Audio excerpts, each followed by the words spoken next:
Hello YouTube and welcome to our Motorsports Podcast. This is week 2. We're trying this again. See how y'all like it. If y'all want to join the conversation, just go ahead and comment below. I'll be watching the live chat throughout the broadcast, and yeah, we're here for some fun. Guaranteed to be more entertaining than an average Kevin Harvick victory. Welcome back to the EWRL Motorsports Podcast. All right. We're doing it. Thanks to BG's weird intro. Yeah.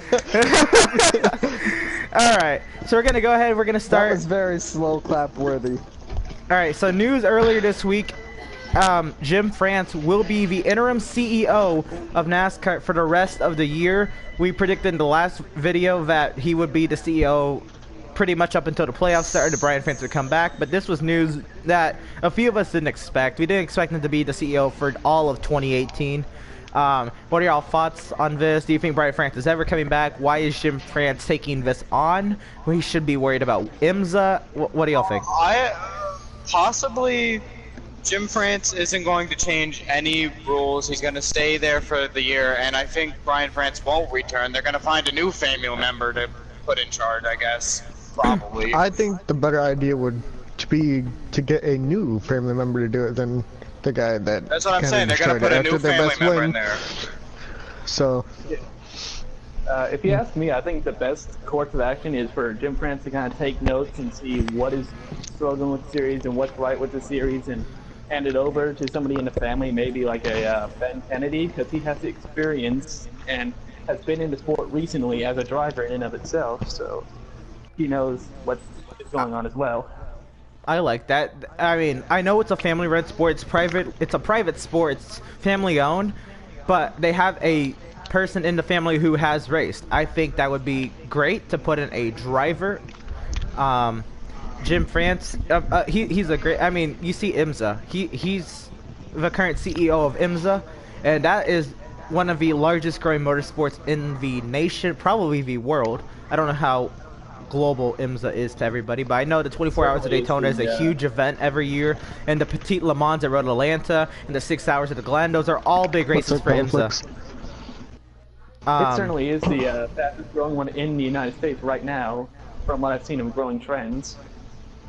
All right, so we're gonna go ahead. Jim France, he's here till the end of 2018, and his first race as the interim CEO of NASCAR was Michigan, where our lovely 7-time winner this season now, Kevin Harvick, won all 3 stages, led over 100 laps of the 200, and won all 3 stages. Kevin Harvick dominating run. What do you have to say? 7 wins. Do you think? What do you think his win total will be at the end of the season? What do you have to say about the race? I think Harvick can get to 10. The race was a little bit better than the first Michigan race, but you know, still boring as normal. For racing wise, still pretty boring. Yes, there's some passing, but not much. Michigan needs the package that they have for next year, but only for this track. That's what I think, so. Alright, so not really a driver in the news, but Ty Dillon actually made the 2nd highest news story of the week, and it was him running over what was rumored to be Timmy Hill's battery. He said over the radio about a lap before he lost his battery, and NASCAR and NBC has said that was Timmy Hill's battery. No one knows for sure. That I mean, I guess NBC does, but Timmy Hill's battery, Ty Dillon ran over it. He was the first driver down, the first driver down in that line to hit it. Kyle Larson was in that line earlier in the lap, but he barely swerved out of the way. Ty Dillon hit the battery, knocked out something to do with his oil line. Oil and smoke coming out of the car. Bubba Wallace was right behind him. He slid in the oil, but he did not crash. He saved it. Which is also, by the way, the same reason how Eric Almirola broke his back. So what do we have to say? I mean, obviously not running over a battery, but sliding in oil. But what do you think? A battery sitting in the middle of the track. I don't know how many spotters NASCAR has around the track, but I'm surprised it wasn't a debris caution. Yeah, like, out of all the debris cautions, like, they've thrown debris cautions for a bottle of water. Well, that's what I was saying. In my opinion, like, the fuck? That is They've done it for like a little Your plastic bag too before. Yeah, they've done debris cautions for bags. Like, why not a battery, a car battery Well, sitting on the that's race? what that's the David Hoots is the race director. He's the one who calls cautions for debris, and he has several spotters around the track. And what I don't get is there's usually a couple of spotters on the backstretch. How did none of them spot a battery sitting in near the racing line? Not on a racing line, but near it enough that I think would definitely warrant a caution. I mean, clearly from the picture here too, though, they're also double wide, so there's like no really avoiding where that battery is. Yeah, 'Cause Kyle if they were Larson three wide did, on but a restart too, that could have been even worse. definitely Kyle Larson My did, opinion, that but was, he did it at last pure second. You're incompetence not from looking. NASCAR. You're sorry, BG. Go ahead.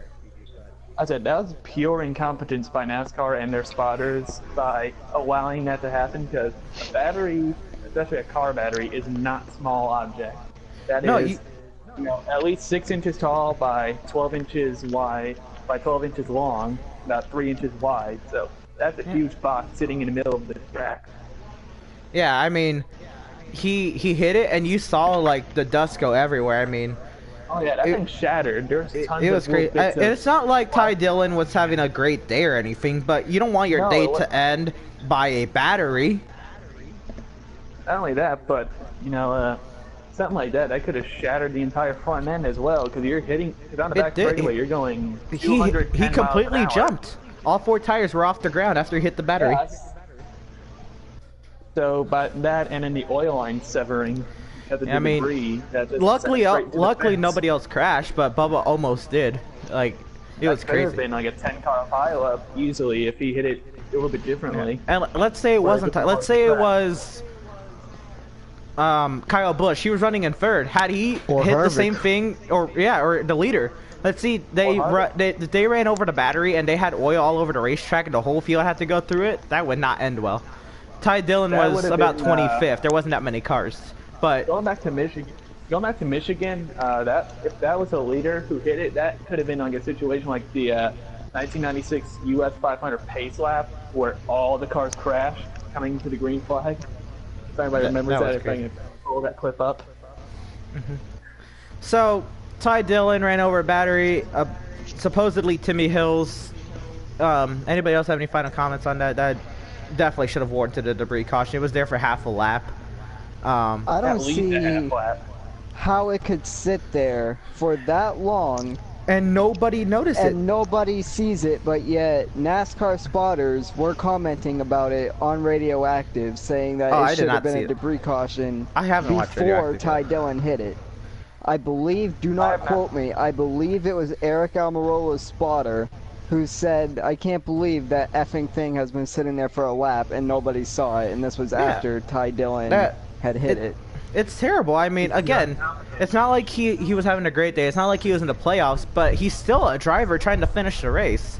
I mean, No, the last thing you want as a We driver all might not is care to... for Ty Dillon, but you got to feel for him. That I mean, that's he might stupid have been that he having ran over a decent day battery. being by trucks right there. I mean, So he especially probably got like lapped by him. 25th, like 5 laps down would have been a lot better for you than having a Out destroyed of the race race. car in 39th for NASCAR. exactly. And I mean, incompetence. it's not like of course he had the entire. This was closer to turn 3, so they had the entire backstretch to see it. You think the spotter would have seen it? No, but I mean, he is racing somebody. He's not looking at the ground. He's not But looking for the a battery falling out too, wouldn't that have destroyed the guy that dropped it to his car?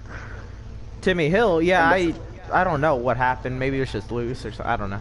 Yeah. Honestly, stuff like that shouldn't happen, but it does happen because mechanical failures and a million and things one can happen in motorsports, and we see it on a weekly basis.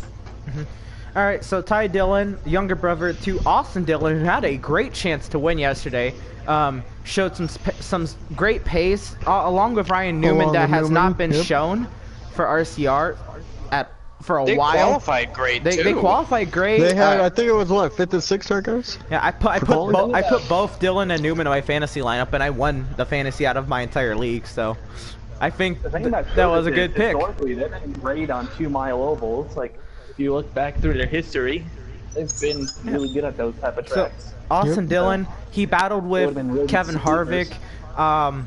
He had some speed to keep up with Kevin Harvick, and Harvick pitted later than Austin Dillon. No, Harvick. Harvick took 4 tires, So- Austin Dillon took Earlier, 2 but- tires. But Dylan did 2 tires. It seems and like tried to overall gamble. Chevys might be getting a little faster too, but Chevys have you can't found say it. much. They've gotten Not better, much. but that's gonna come later. No, definitely they got. But what do you think, Austin Dillon? He's not really that guy you would say at a aerodynamic or speed dependent track. Oh, I think he can get a top 5. You don't say that, but Austin Dillon he had a great weekend.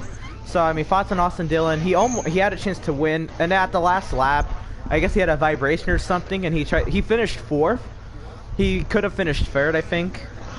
They had a vibration or something happened, and I don't know, what do y'all think of Austin Dillon? tire that They I'll said it was call a it flat as tire wrong. on the broadcast, but In they his kinda interview, he proved- said a vibration or something. But when they panned to his car on pit lane, all 4 tires were up. Yeah, saw him. I don't know. He said something about a flat tire on radioactive, so I thought The thing about maybe that's what it Silvers was. is with them, if you remember, Well, like if 2015, he says that, Larry, doesn't mean it's gonna be a flat tire. It could just be I a mean, loose wheel. Yeah. Well, I mean, I didn't see the race, so I'm basically going off of whatever was said on radioactive. Because if I'm brutally honest, I could give a fuck less what's going on with NASCAR right now. Like, the quality of racing is shit. All right. the thing about Childress is with those 2-mile tracks, I've looked at some statistics, and between 2013 and 2016, Paul Menard had the best average finish on a 2-mile track, California and Michigan. That's pretty cool. He had like a 8.9 or something like that. So- All I'm gonna say is I've always said RCR is the best Chevy team right now. They've just had shit But drivers. okay, but when you say It's not- that, even best Chevy team or even with shit driver, you don't think they're gonna get top 5s. But they had a great No, you weekend at don't. Michigan.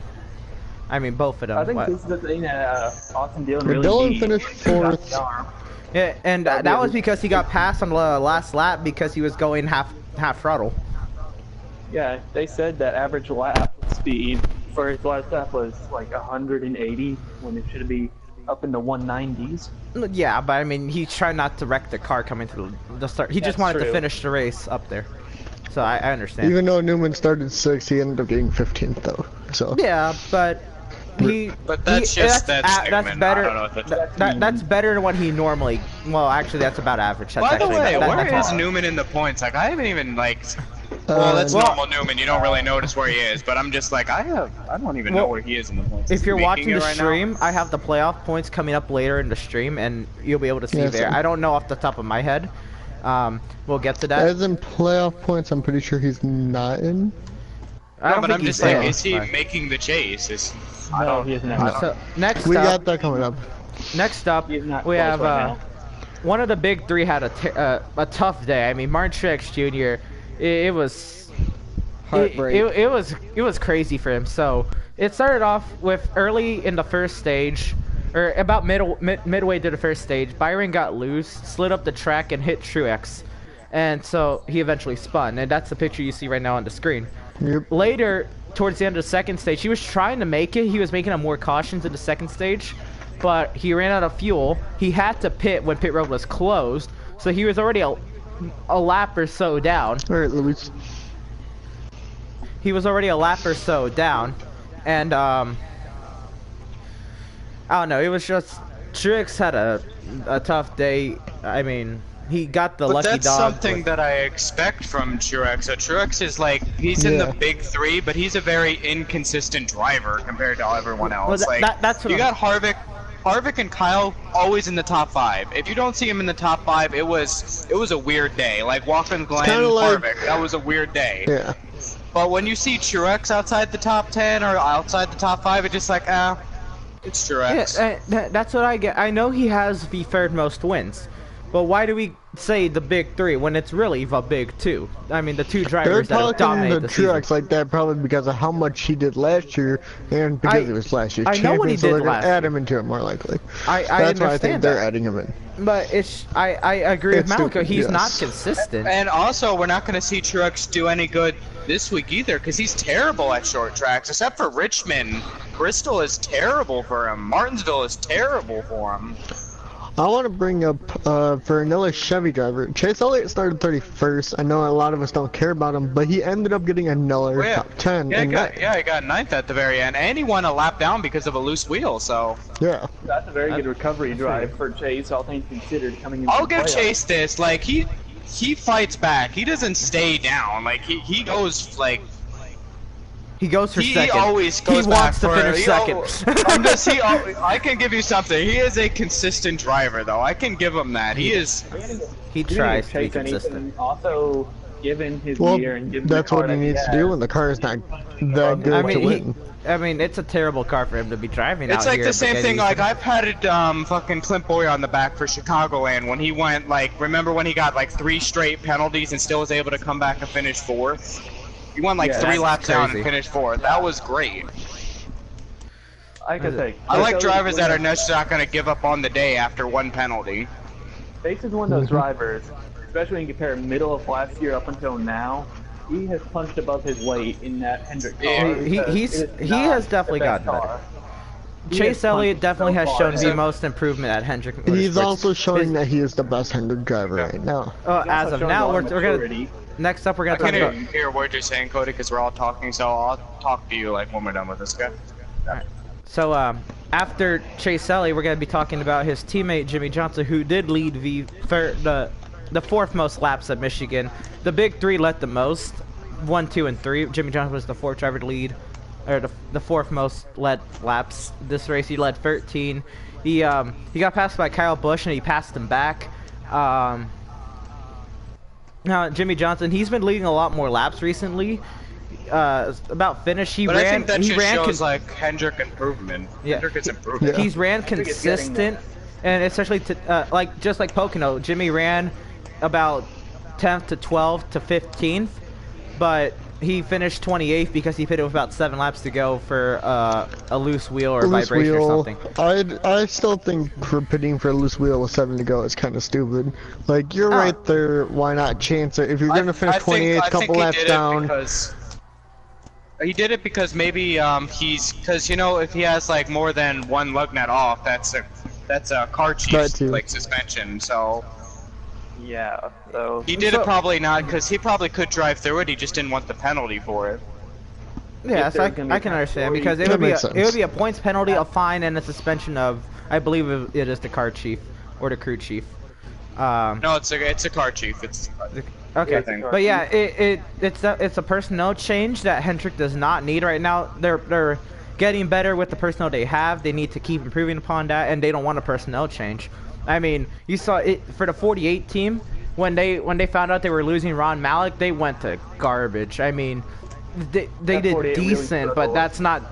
It's decent for NASCAR itself, but it's not decent for the 48 team. The 48 used to be that driver that can always get a top 10 every week at least.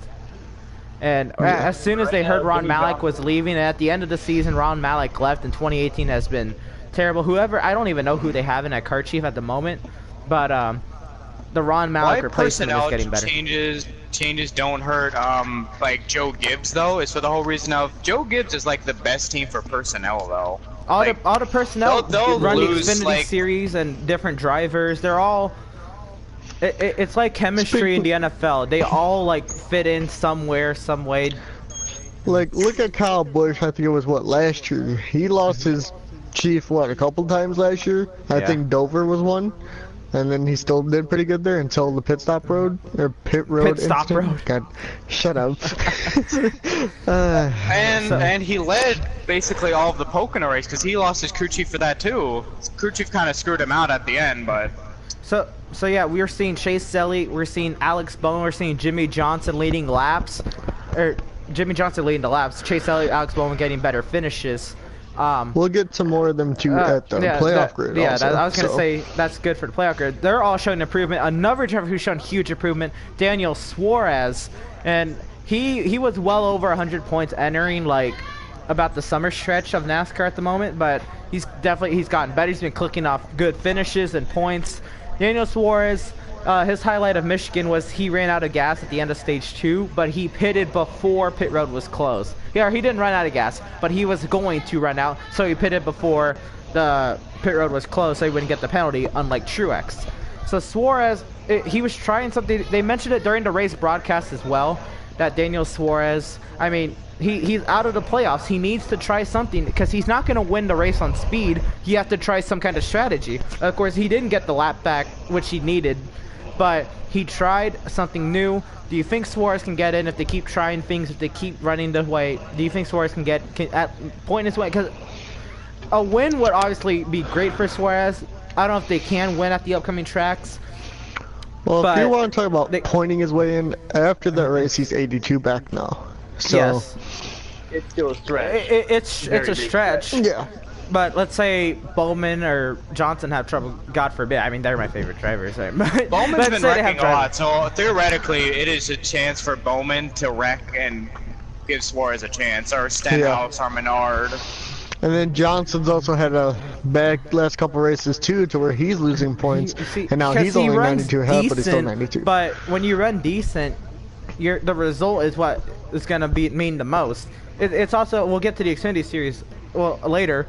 I don't think I actually have it, but Catherine Legg, she ran 15th all day and she gets a 30th place finish, and everybody says, oh wow, she did garbage in her first race.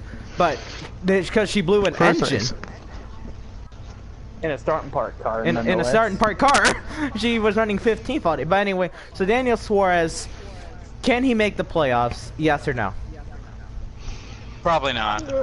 Probably not. I want to say yes, but he's going to have some monumental luck in order to do it. It's just like, do you think... I think Stenhouse can get it. He's only 62 back. And think about his Bristol results last couple years, guys. He is really great at Bristol. So yeah. I don't know about Indy for him, though, because it seems like he's been wrecking at Indy. But see, I think it's a lot less on, like, the driver than it more is Bowman gonna fuck up? That's more what it's on. If Bowman fucks up, it gives the driver a chance. It's all on Bowman more than it is on Stenhouse. And I'm gonna say that. Like, what about Paul Menard? That's also 70 back. He's not showing enough for me to like him making the playoffs. Yeah, Paul Menard has been. He's consistent. Actually, Paul Menard has been like a downturn. Like, he was great beginning and then just like went down. Yeah. We talked about him in the first 6 races. Oh, Menard's gonna do some great things this season once he gets more used to the car and the personality, and he went down. But I mean, just a few weeks ago, we were talking about Menard after that stage win he had. I can't remember where it was, but he did win Talladega. It was Talladega. Okay. Okay. We were talking about that RCR. Talladega stage win. Like, the amount of times that we've heard Paul Menard has just gone down. Yeah. From RCR earlier in the race, talking about Austin Dillon's good finisher. Newman is 86 out right now. All right, we're getting to the playoffs soon, Marco. Let's calm down until we get to the playoffs. Daniel Suarez. No, you're just answering the question I asked. I asked. All right. Daniel Suarez, it was just a few weeks ago we were saying he's not pulling the weight at Joe Gibbs, he's not doing this, he's garbage and all this. Now it looks like he's the second best Joe Gibbs driver. Would we agree? No, he's the third best. Eric Jones is second. Denny is actually the worst Gibbs car. Which that's what I've been saying for the longest time. So that's what I've been saying. But I'm just like, Denny got a pole at Watkins Glen. He got a pole at Michigan, and do you see him race? No. Nowhere. He is like so slow in race. Like Watkins Glen, he was pole and he was back to 5th place in like a few laps. All right, so that's it. Do we have any final thoughts of Michigan? They need the new package for next year. It was a normal Michigan race. It was rumored earlier this season that the 2019 package will be the All-Star package, and of course what they usually do for new packages, they test it out at certain tracks, mostly Michigan, because it'll be a different race than the June race. They want to A and B the races most of the time. So we thought, okay, we might see the new package in Michigan. We did not. Larry McReynolds, and NASCAR and Fox posted a video of his rant. It was obviously a segmented thing. I don't know if it was scripted, but it was a segmented thing. But Larry McReynolds said that they usually run that package in Michigan. If they plan to run an All-Star package in 2019, why didn't they run it at Michigan, which they usually do? If they want to test it before the season comes, why didn't we see it? And what do we think would it have made the racing better, or would it have made it worse, or would have made it? What do you think the package would have done for the race? And what do you think they didn't?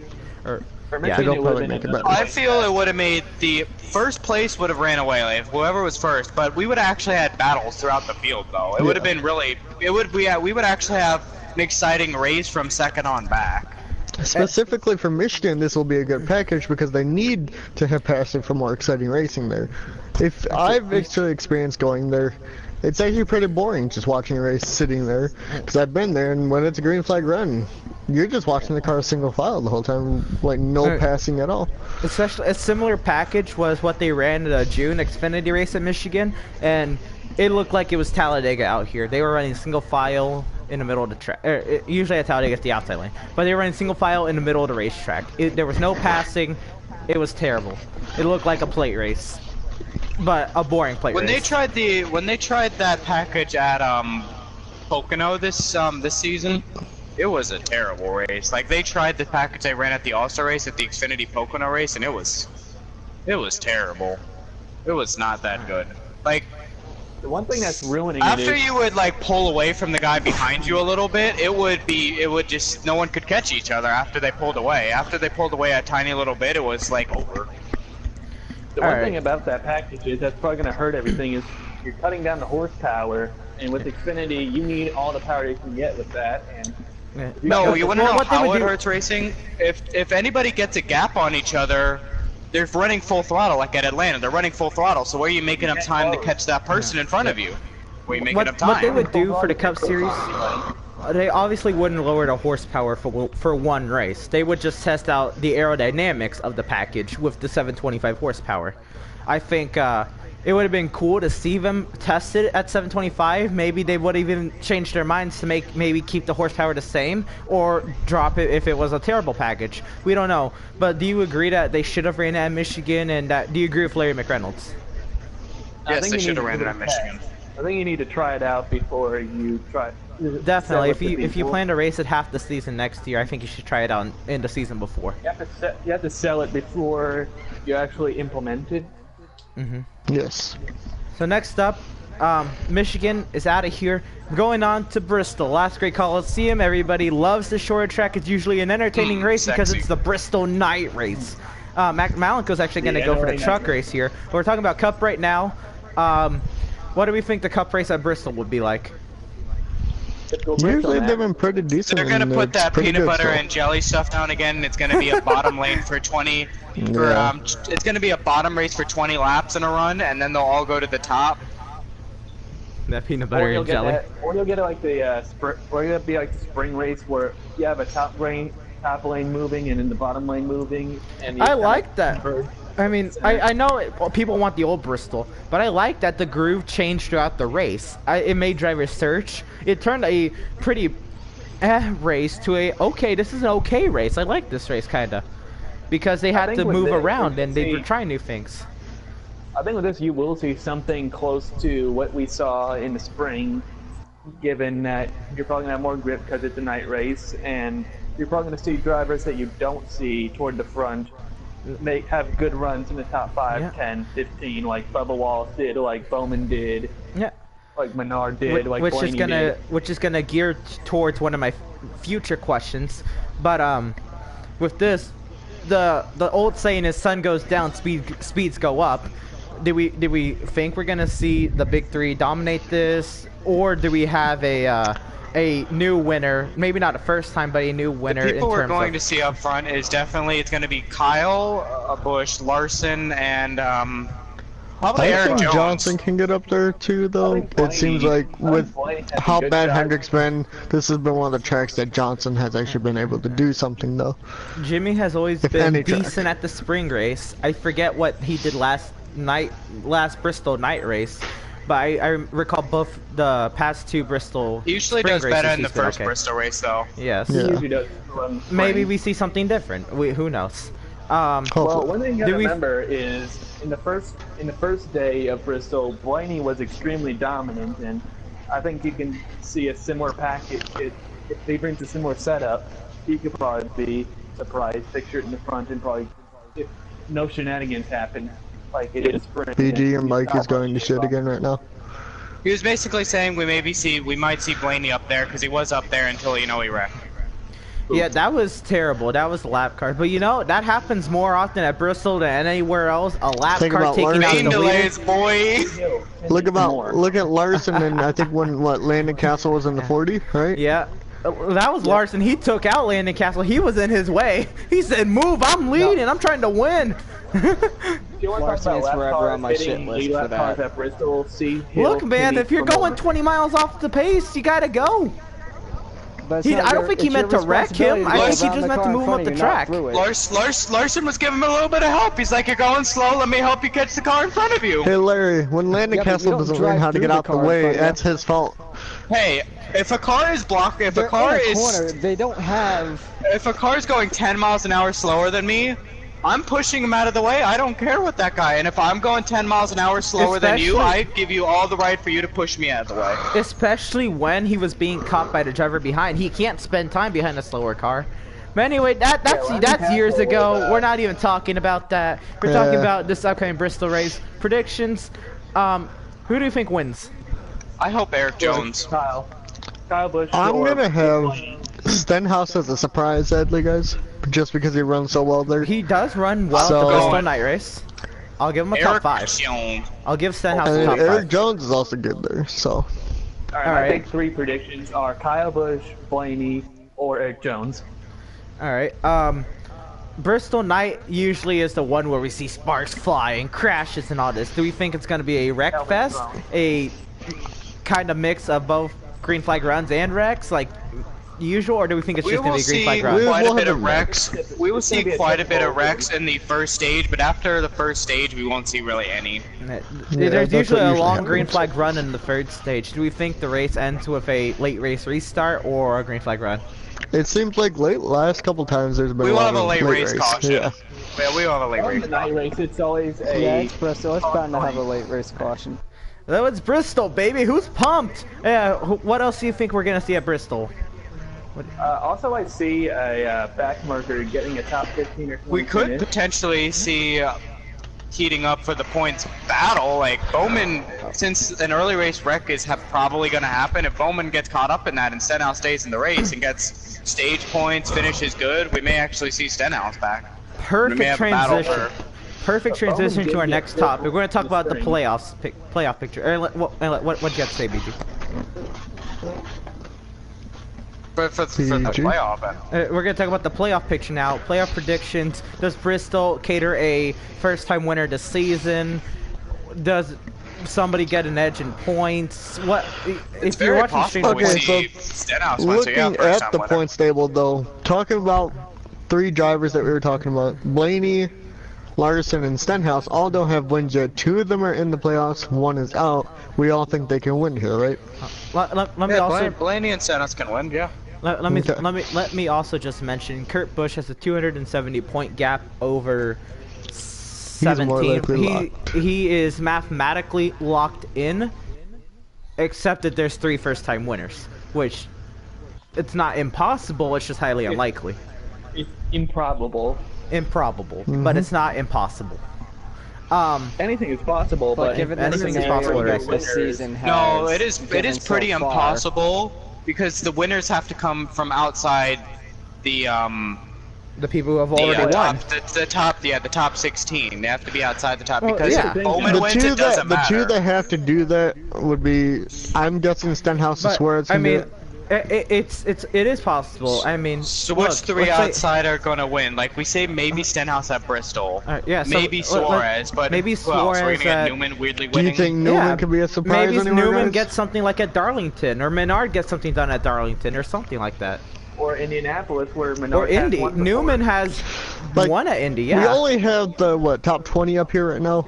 Yes, top 20. So Nobody I else doubt knows anybody 20. else behind those 4 can do anything. You know Byron what's hasn't really really weird shown about that? anything. top points right now, so I'll look from like 20th Look at the to stream. 51st. Everybody remembers that Indy win, right? When he was just fired from like Stuart Haas, like they were just telling him he wasn't returning, and then he goes and wins Indy. Yes, Yeah. I do remember. I mean, you never know. We can. It is possible. Highly unlikely that it'll happen, but it's possible. Indianapolis is also very well known for fuel mileage racing at the end.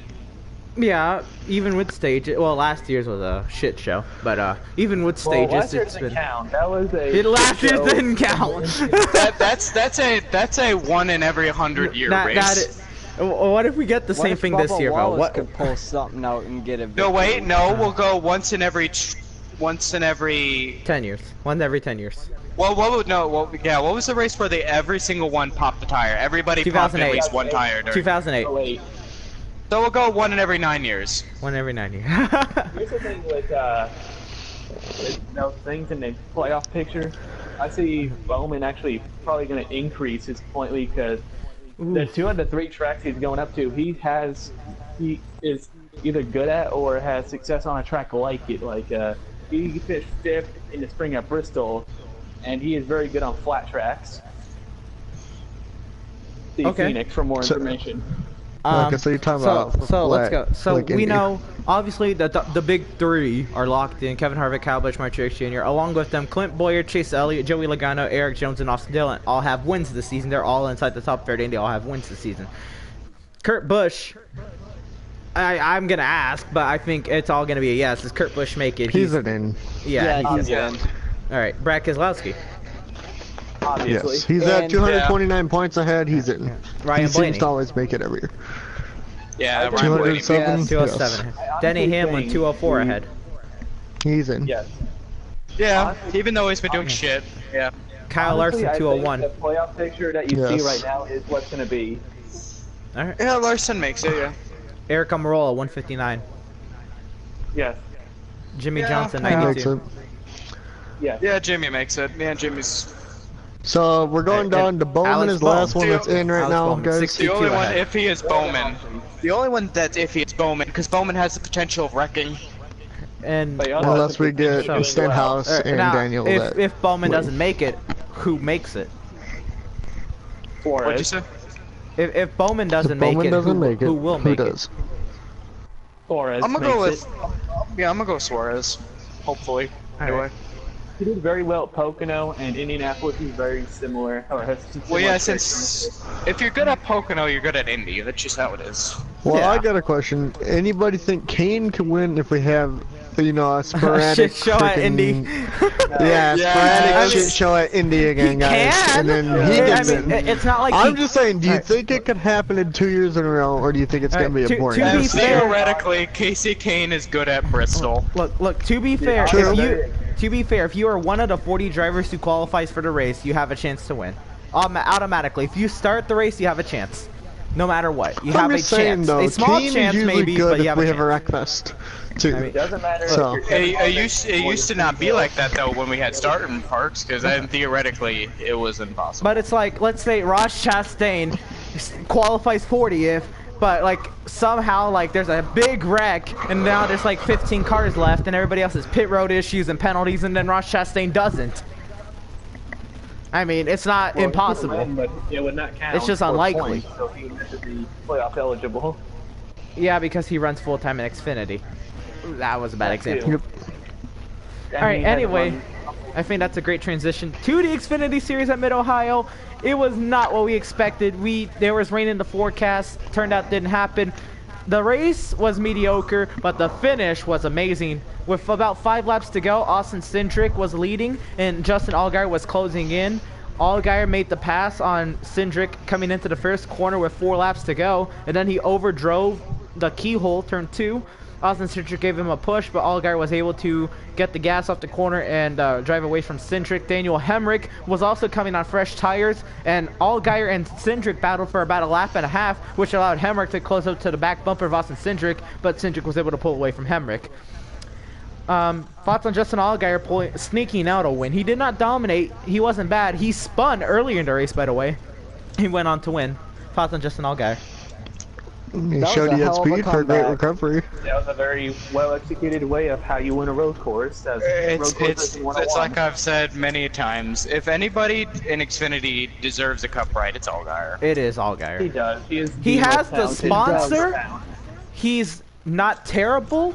I mean, give him a cup ride. He has a sponsorship. He wants to be in cup. Well, maybe he doesn't if he doesn't win. But And that I think he'd be Michael great. Annett fucking signing depresses me because I was like, Michael I was Annett hoping- doesn't deserve his ride anymore. I'm sorry, Junior should not have signed him again. I was hoping like maybe they'll take Brett Moffitt, man, my homie. Okay, I just have to point this out was up late. right now. Michael Annett has less points than Spencer Gallagher. Okay, hold And on. Gallagher I missed have, that. hold What? on, Wait, guys, wait, I wait. have the points thing up. Ross Chastain is in the playoffs and Michael Annett is out. Okay. Think about that. BG just said it. The guy who missed like 5 races has more points than him. Yep. What? Why Junior signed Gallagher's Michael missed, like, Annett 8. to the 5? I don't know how many he is missed. I just went 5 as a beyond safe the bet. mystery No, to me. no, BG's wrong. Michael Annett has 405 points. Spencer Gallagher has 327. So theoretically, Spencer Gallagher could still pass Annett in And points though. Luis just brought up in my chat right now that Michael Annett has the second most cup starts without a top 10 too. You want to know what though? John Hunter Nemechek is only 4 points behind Michael Annett. All right. And he barely no. races everything. We'll talk about playoff predictions later for Xfinity as well. Let's talk about Austin Cindric. He had a dominating race. He drove a great race, but at the end he just got beat by fresh tires. I mean, what do we say to Cindric? He fought back when Allgaier made the mistake, but he wasn't able to capitalize on it.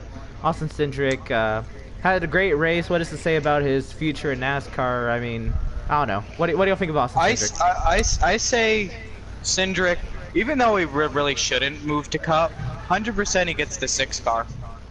He's going to be the fill-in for the 6 car next season. I really don't like Austin Cindric for many reasons, but he's a very good road racer. I'll give him that. But he also got the Chase Elliott syndrome of poking a huge win away.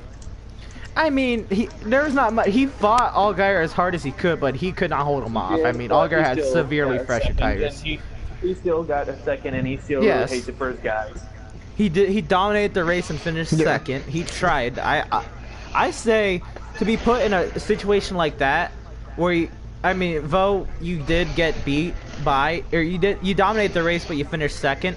I think if you were going to lose somebody as a rookie, I would rather lose to somebody who's very experienced and probably would have done better than me had they had a decent car anyway. So I think I expected it from Cindric. Yes, I agree with that.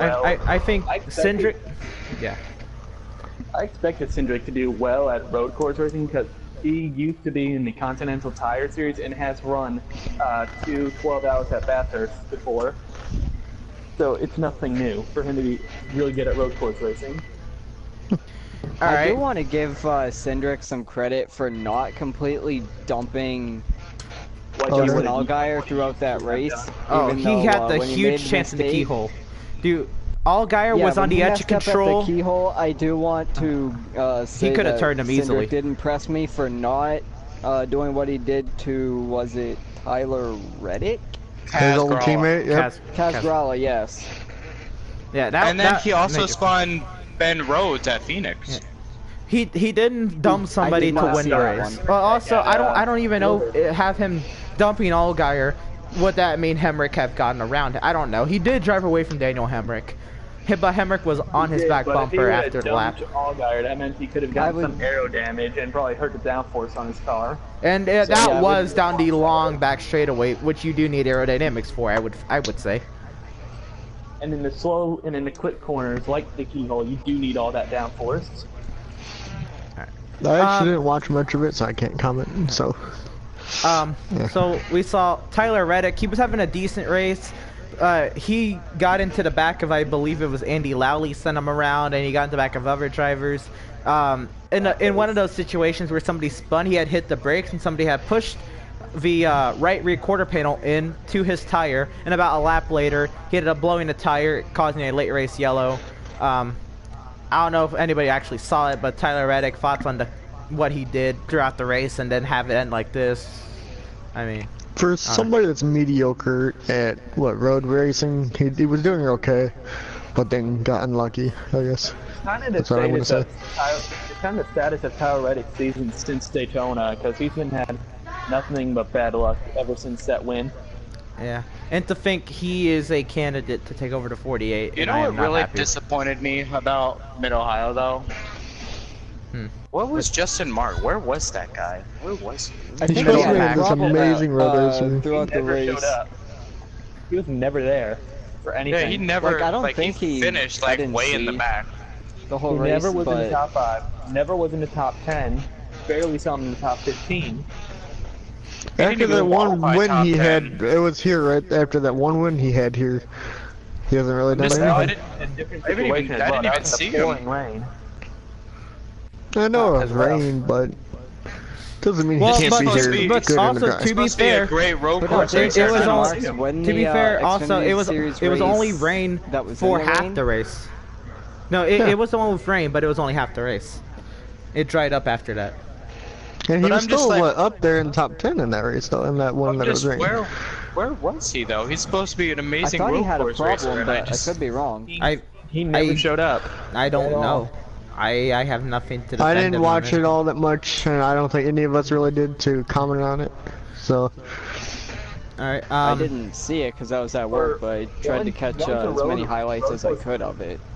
Going to road course regulars, Andy Lally and Catherine Legg did really well in the race. I They think were for really- the equipment they had, they did amazing. Especially Catherine Legg in her first race ever in a stock car, and she's used to driving Yeah, sports she cars, was really which are impressive running 15th with the equipment that she had, which was not subpar at all. That's it well was below par. It is terrible, but she somehow got that to 15 and then blew the engine late in the race.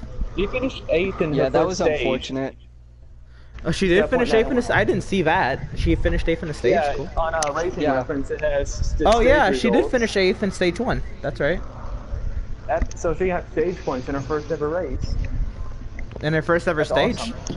I'm impressed. The first stage. I mean, the JD And that JD 15 Motorsports car- is 15. 15 car for JD is usually a starting car.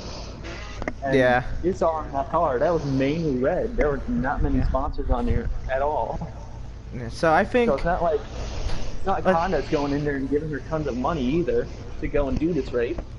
yeah, because Honda can't really have any part of NASCAR that's strictly manufactured That's to true.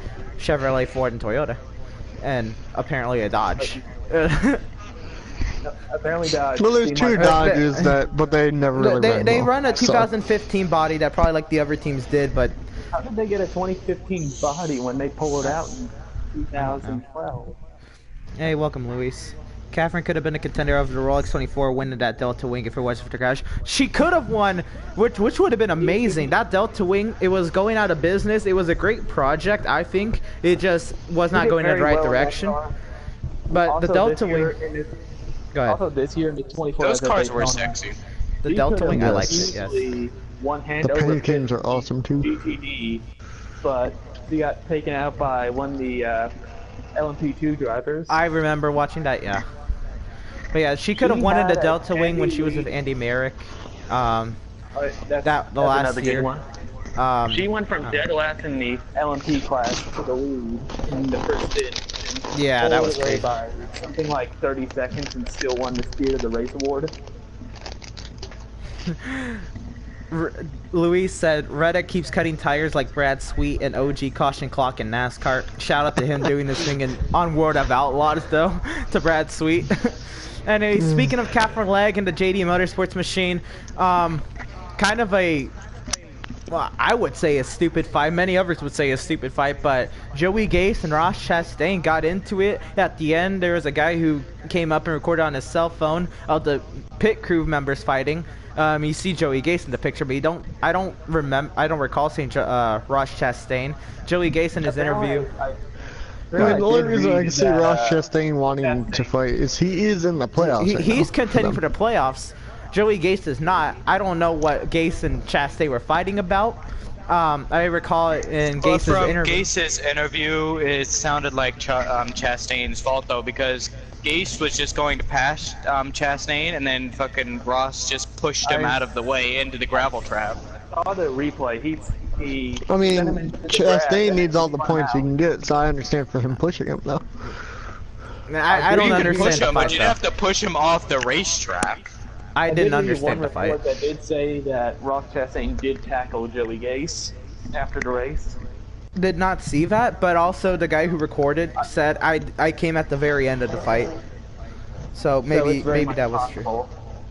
what I want to know is why was Chastain mad though? If he pushed him off the racetrack, why was Chastain mad? That's what I'm confused about the whole fight. Well, I'm I don't confused know. on that one. Chastain is a very hot-tempered and very aggressive driver.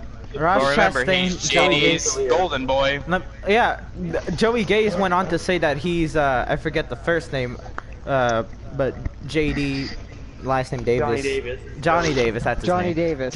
Johnny Davis's golden child, but Well, it's I don't actually know. true because I have read some reports, and he does bring in a lot of the income from Johnny Davis Racing. But he's a good driver for a garbage team. I think he would. He's out here trying to make the playoffs in this team. I think he would. Therefore, that is why he is getting. That better team would be a equipment. lot better if they went down to one car though, because they have 2 cars that run in the back and just like are just terrible. They should just cut it down to just Chastain instead of like Smidley and all that. I agree. But I thought they had 3 cars. I thought they had do. a Flex Seal 01, they have sponsorship. the They have 4 and they have the 15. They have Chastain, Smidley, and someone else. Nemechek. Catherine Legg at Mid-Ohio. Smithley, Vinnie Miller, Benny and Miller. insert driver here in the 15 car, who starts in parks usually. What should be all for naught and Annette wins? Vinnie Miller, trash. Vinnie Miller, trash. Yeah, we should. It should be just Chastain. In all fairness to agree. Vinnie Miller, no, not Vinnie Miller, but Eric Smithley, he does do very decently. He is a top 20 contender on a good day. What do you Has think of been what? top 5 for the team? What do you think of what Joey Gase said? I mean, he said he just got a sponsorship. You can see it, Spark Energy.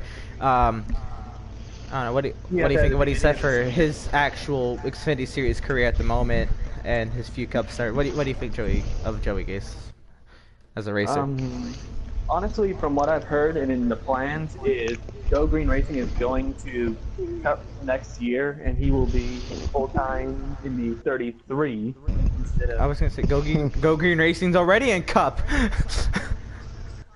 Well, it's gonna go So to a it's second 32. team, go fast, and go. Well, the Benedetto's gonna do even worse than what he is this season then, if they're gonna expand to 2 Every cars. team that's gone from 1 to 2 cars has gone tragically in the wrong Even direction. worse. AJ Yeah. Allmendinger, JTG, Poor Doherty Dinger. Racing. And now he's was- gonna I feel get bad kicked for out. him. He was about to start running consistent top 10s. And now he's one about thing to we get forgot to bring up for kicked out of Coffee his there is ride. they're about to get kicked out. That is We heard true. I McMurray heard- might be out too, right? Oh, There are the I rumors forgot that was a going news on. story. Yeah, the That's rumors. right. The rumors, Yeah. though, nobody's declined to But comment. But McMurray should be kicked out. McMurray is garbage Yes, for the car. McMurray Compared to is Larson, he's severely way more shit. underperforming the car to Well, what Larson is comfortably in the playoffs right now, and McMurray has looked at the standings He's earlier. 23rd at points. 22nd, just ahead of AJ Allmendinger and Chris Buescher. Who are in Dang. considerably worse cars than him. I think we can all agree on that front. Hey, we can Yep. all congratulate him. After Michigan, he moved up 1 spot. The guy's 23rd to 22nd. Good day, Wait, good day. who? Yeah, McMurray. Good day. I Jamie wasn't. Mack passed Jamie Allmendinger. Mack. Oh, I wasn't paying attention. But yeah, Alright, I feel extreme Go points. Green Racing. If the Benedetto can keep squeezing out decent finishes and keep getting the money, they would become better. But when they go to 2 cars, it's gonna be all for naught, man.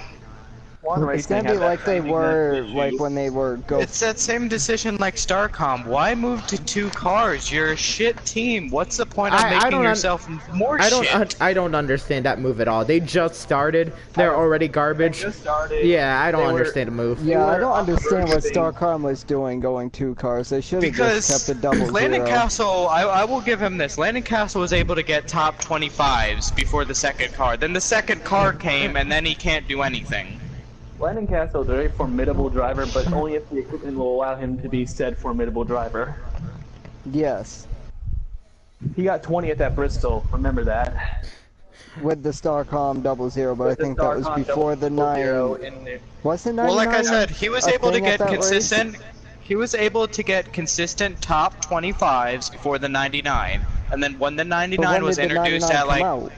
About Texas, I think Texas. it was Texas.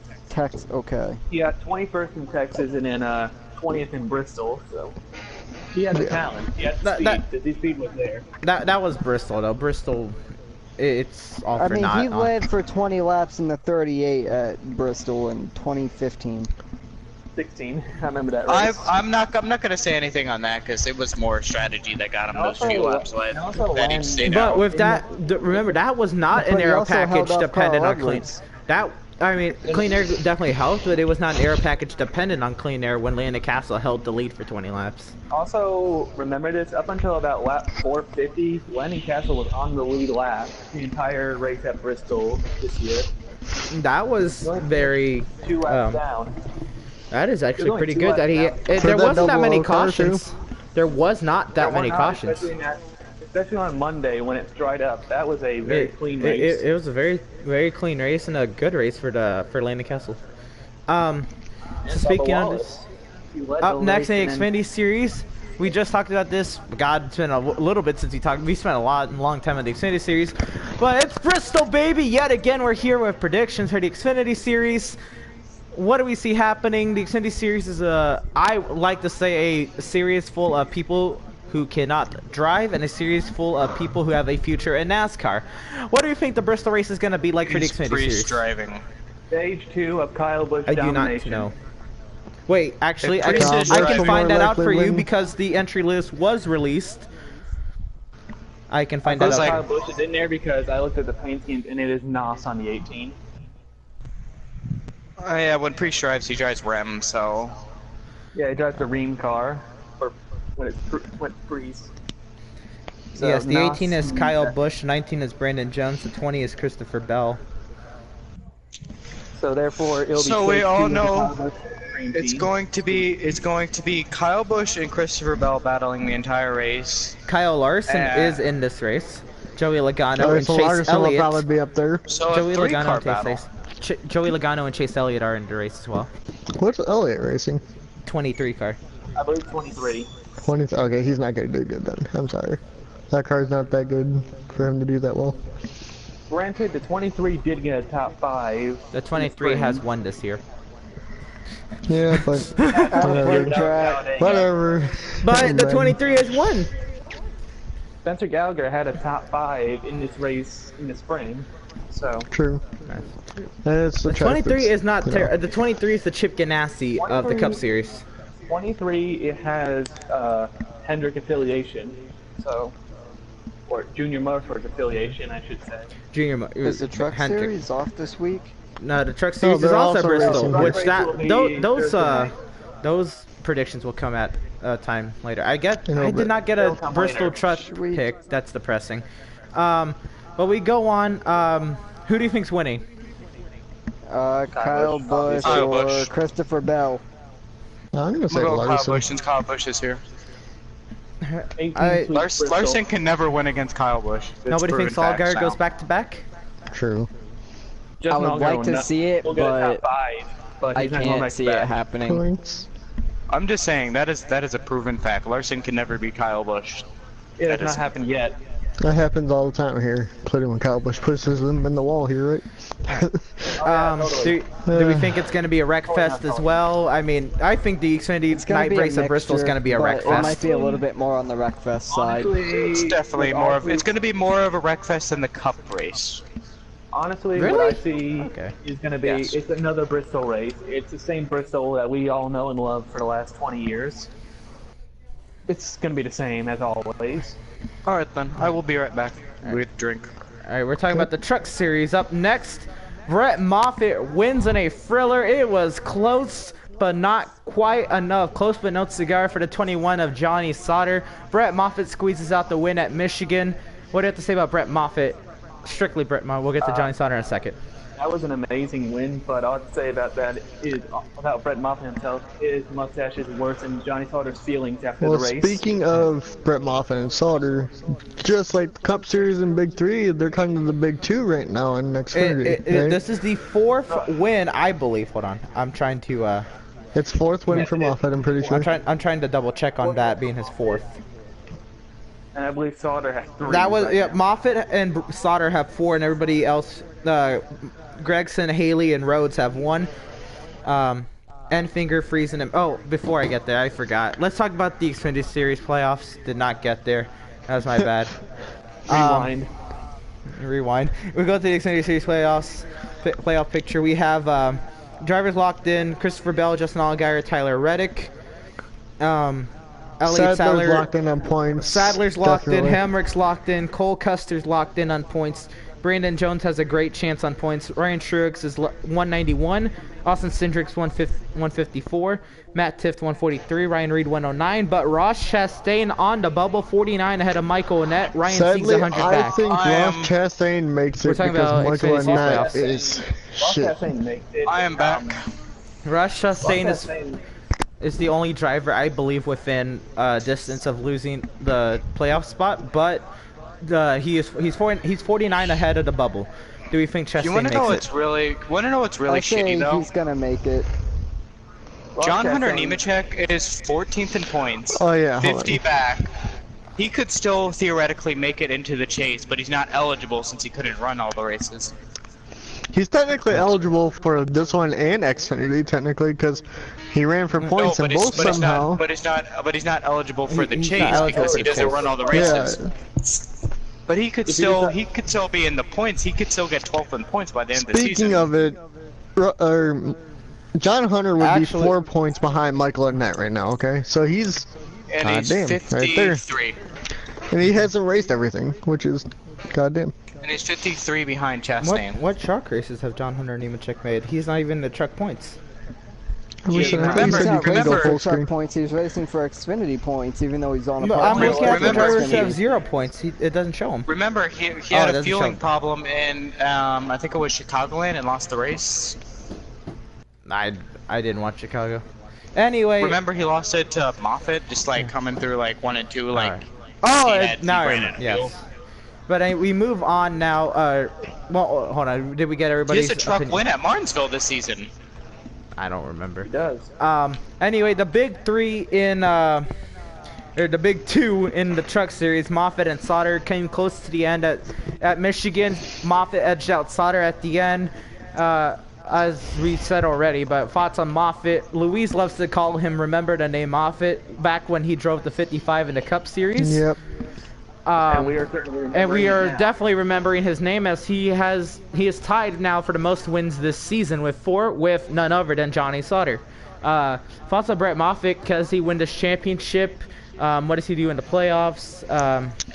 It's I'm really definitely between surprised how him and he's Sauter. fighting. How is he fighting for sponsorship? And he's like he is the best driver because Sauter has a better car than Moffitt, and Moffitt can still outperform him. Let me just tell you, in Brett Moffitt's first race in decent equipment, it was the 55 car, 2015 Atlanta, because he drove the 66 car, which was garbage before. He drove that in 2015 or 2014. But in 2015, his first race in decent equipment was at Atlanta. Finished 8th with the 55 car.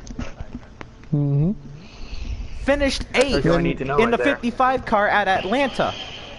Not Daytona, at Atlanta. This guy can drive. Why is he not in a full-time Cup driver? I don't know why he's back in the truck series, but he is. What I want to know is how is he fighting for sponsorship? I don't care that he's back in the Yeah, I truck wanna series, know but that how is too, he like- not being sponsored? Who doesn't? It's kind of like has- it's kind of like he's John the Hunter guy to beat, Nemechek but too. yet For how well somehow he he's does, fighting they for both are fighting sponsorship. for sponsorship, right? Yeah, well, no, he gets that fucking fire alarm. Oh yeah, Yeah, but every not race, every but race. that's it though. For one reason or another. He only you gets just one, don't and get it's not really that sponsored much, probably. down. I just. Well, Michael the Annett 16 can survive on one sponsorship, and it's Pilot. The Yeah, but he 16, sucks. the 16 That's the thing car, about- sorry, the 16 truck has part-time sponsorship, and that truck is now tied for the most wins this season. Brett Moffitt, does he win the championship? Can he win the championship? Does he go to Xfinity next year? Does he get a Cup ride? What do you think of Brett Moffitt? Is he still certain to run all the races? Because he's not. He- from what I heard, he's that ran he all the still races. can't run them all. He's ran I all think he'll the he's ran all the run all races races, yeah. this season, I No, believe. but I'm from what he says is that they have a possibility of not running all of the season. Though they have May- a possibility of not running a race. Maybe on fun. I think it's funding if that's the case. But technically, can you miss one race because of that and still make the chase, or no? You can miss races as long as you had intentions of running the full season. I believe Technically, so. he does. I- He's got 4 wins. He would still make it. Then. He's got 4 If he wins. makes That it, would be then terrible. Do you know how much backlash NASCAR would get if they removed Brett Moffitt because he couldn't make the race because of funding? That would receive a lot of backlash. If I was, Matt Kraft and his teammate Enfinger should kind of get removed, but he's also in the chase, so they probably wouldn't do that. Here's the thing about the truck series right Enfinger now. almost. The Wait, issue is Enfinger in the chase? Because he almost won Eldora. I will check the I'm standings looking right now. Grant Enfinger is Enfinger's 6th in points, actually third in 147. They're He's on third overall in points. 6th in the playoff points, 147 Yeah. ahead of Myatt Snyder. So yeah, if anyone get kicked out, I think it should be Snyder from that team. Snyder is a joke. Yeah, right now, Enfinger, Crafton are in the playoffs. Snyder, Coughlin are not. All right, so the two pay drivers are not making it into the playoffs. Dalton Sargent and Ty Gillen are 11th and 12th, not making it also. Let's talk Gillen about isn't eligible either. Johnny 'cause he Sauter missed- Wait, and is his interview. Friesen in the playoffs? 7th right now, I yes. believe Yes. he's very comfortably in we'll the talk about it in a playoffs second as well. of all the stage wins. But what- Johnny Sauter, in his interview after the truck race, NASCAR posted it to their YouTube channel under the title of "Sauter takes finish personally at Michigan." What do you think of that interview? Does he take it personally? And what do we think of Johnny Sauter? I think Well, he takes it a takes the little loss too to heart. personally. He's not being like a baby about it, like complaining, but he's like, he's being really hard on himself for just like a simple mistake that he made. It just like he took it really like on himself for like a little mistake. All he did was try and drive the outside, and it didn't work. Just move on. You have 4 wins in the season. You didn't be like, I suck, guys. I'm sorry, team. It's not like he needed to win the race to make the playoffs. Well, neither did And it's Moffitt not I'm just like either, that but loss is going to prevent him from advancing in the playoffs. This is or what I heard from his even interview, making though. it in general. It was like, I suck, guys. I'm sorry. It's one of those bog standard Kyle Busch interviews. Like, You'd what? get from, like, he was like, I hate it for my guys. This truck should have won. I don't know. It's kind of like how any other driver would more likely do that too if they had a really good car but didn't get the win and got passed right there at the line. The vibe I get from that interview is just something that Kyle Busch would dish out back in like 2010 when he was still in his young bratty, angsty phase. All right, so up next, let's talk about the Bristol Truck Race. That's Thursday night on Fox. On the Fox. I'm What going do with a you? bold prediction what do- for this one. Who do you think wins, One man? thing I gotta. One thing I should Stuart say, Friesen. Kyle Busch. Friesen would be great to I win haven't there, checked but the entry list Kyle myself. Busch. If it's Kyle Busch, Kyle Busch is more likely winning if he's in it. Does Kyle Kyle Busch go Busch. for a sweep? Does he sweep the Yes. weekend? It's he does. possible. Probably. Yes. I mean, I don't want to admit it Doesn't because say I anything want else. Stuart Friesen to win because the guy has not had a stretch of good luck for pretty much the entire season. He's well overdue for a good luck run, whether it's a win He has yet or- to win.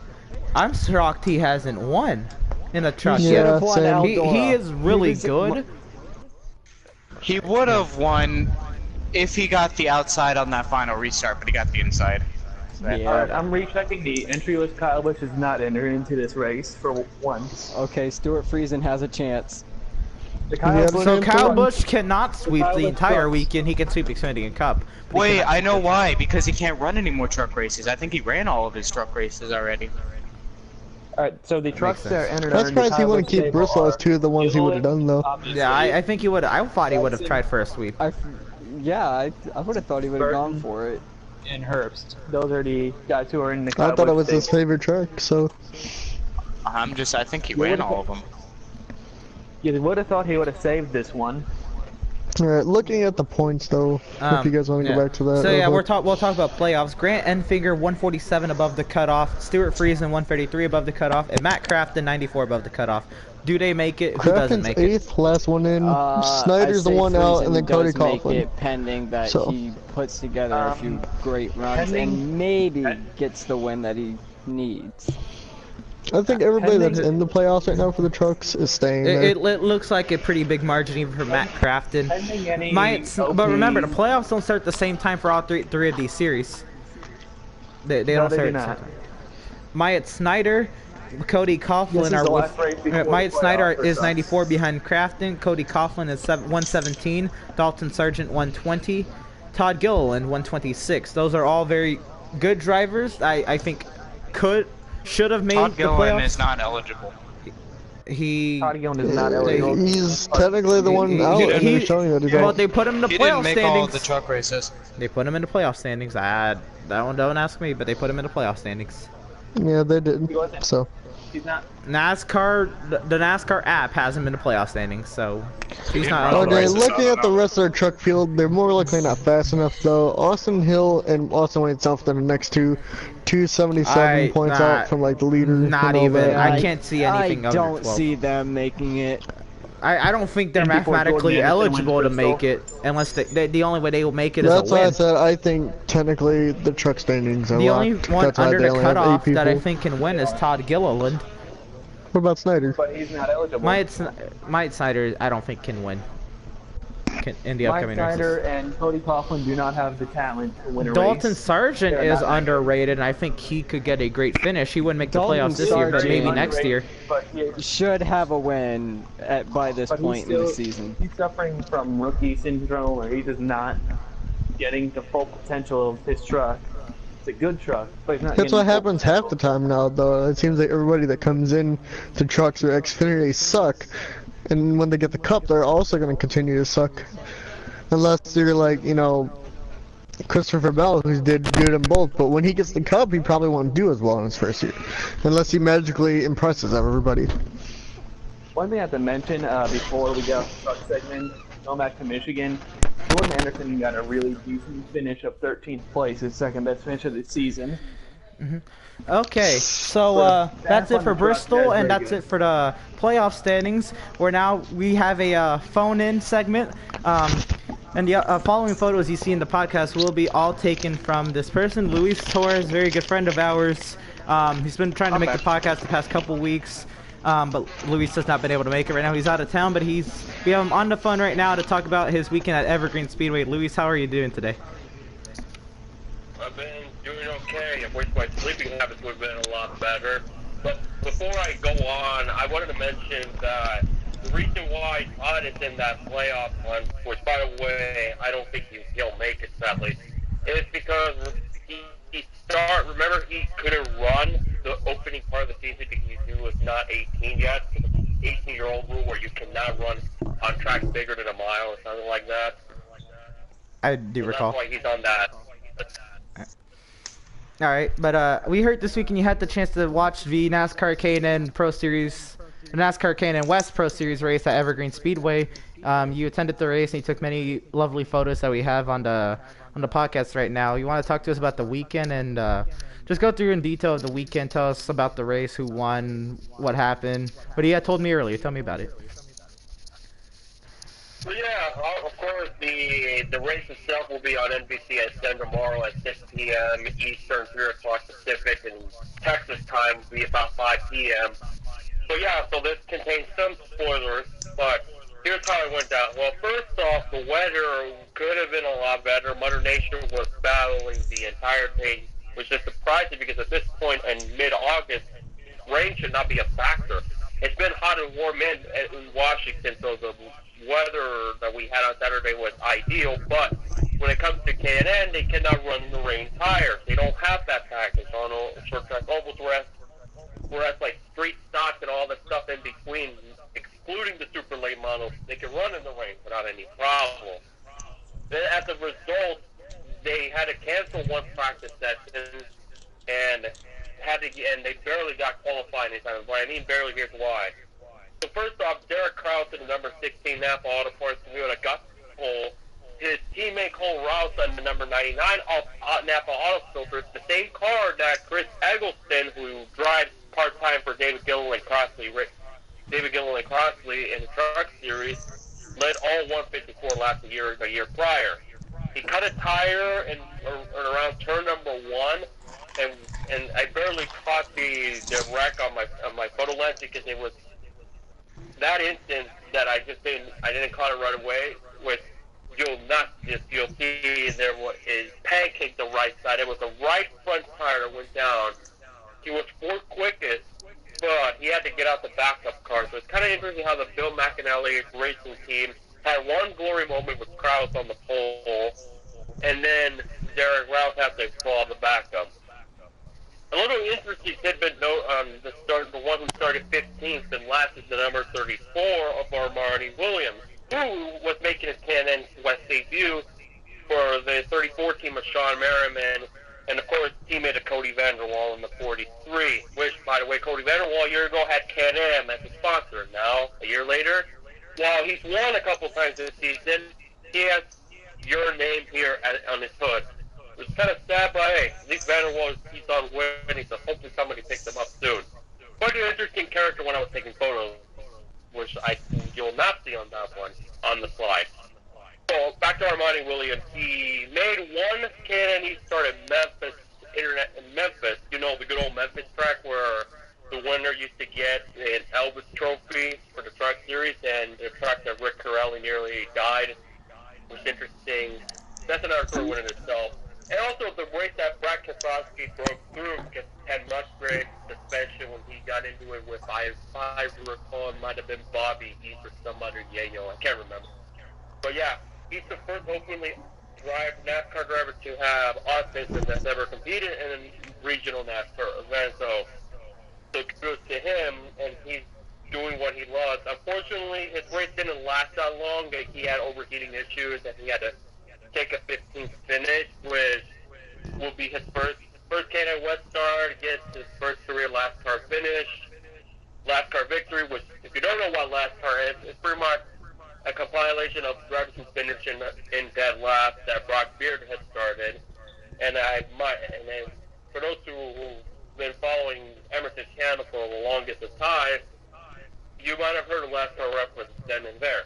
So it was a tough shame for him. I did an interview. He's a pretty good guy. I spoke with him and his father. They're pretty good people. They have good intentions, just taking the opportunity one step at a time. So hopefully he doesn't make it far and continues to get more opportunities along the way. But now, the race itself. It started an hour late because immediately after qualifying, more showers came along. So it was supposed to be a 6:30 starting time, and instead we got the green flag finally at 7:30. In between that time from the initial starting time and the rain delay, they had this autograph, the Can-Am Pro Series autograph session. You had Ron Hornaday, yes, NASCAR Hall of Famer, two-time winner at Evergreen, notably known for winning the $100,000 truck race in 1999, which was because, yes, so Evergreen Speedway has a significant note in the history of the Camping World Truck Series because that was the 100th truck race they ever held, and it was like the equivalent of the Noble 5 or the Summer Showdown that Sprint used to do for like about a year or two. So, yeah, only the drivers that had ran every single truck race to that point were eligible, and Ron Hornaday was able to win and get the $100,000. Well, he was the Grand Marshal, and of course, it was kind of cool to see him being around here at this circuit. Never got the chance to speak with him because I wrote a column about Hornaday, why him being in the Hall of Fame it's a huge deal, not just for him, but just for the truck series and also the lower series like Xfinity, Can-Am, Northwest, Southwest, all around. And also, in one of my pictures that kind of has surfaced around social media, much like the one I took at Sonoma with the Alex Bowman Can-Am truck. If you're not seeing my Alex Bowman Can-Am picture that I took, it's on my Twitter at the LT Files. And it looks like it's upset. And it nice became shameless a meme plug. over time. So the photo and subject that I took was the NBC reporter Heather DeVoe, who was doing some multiple takes as far as the whole grid walk ordeal, and then there was a little bit of a photo bomb that involved Haley Deegan creeping lurking in the background. So I was like, huh, that's interesting. No one was there. I just captured the moment. It's like, saw nothing of it. I was just thinking, okay.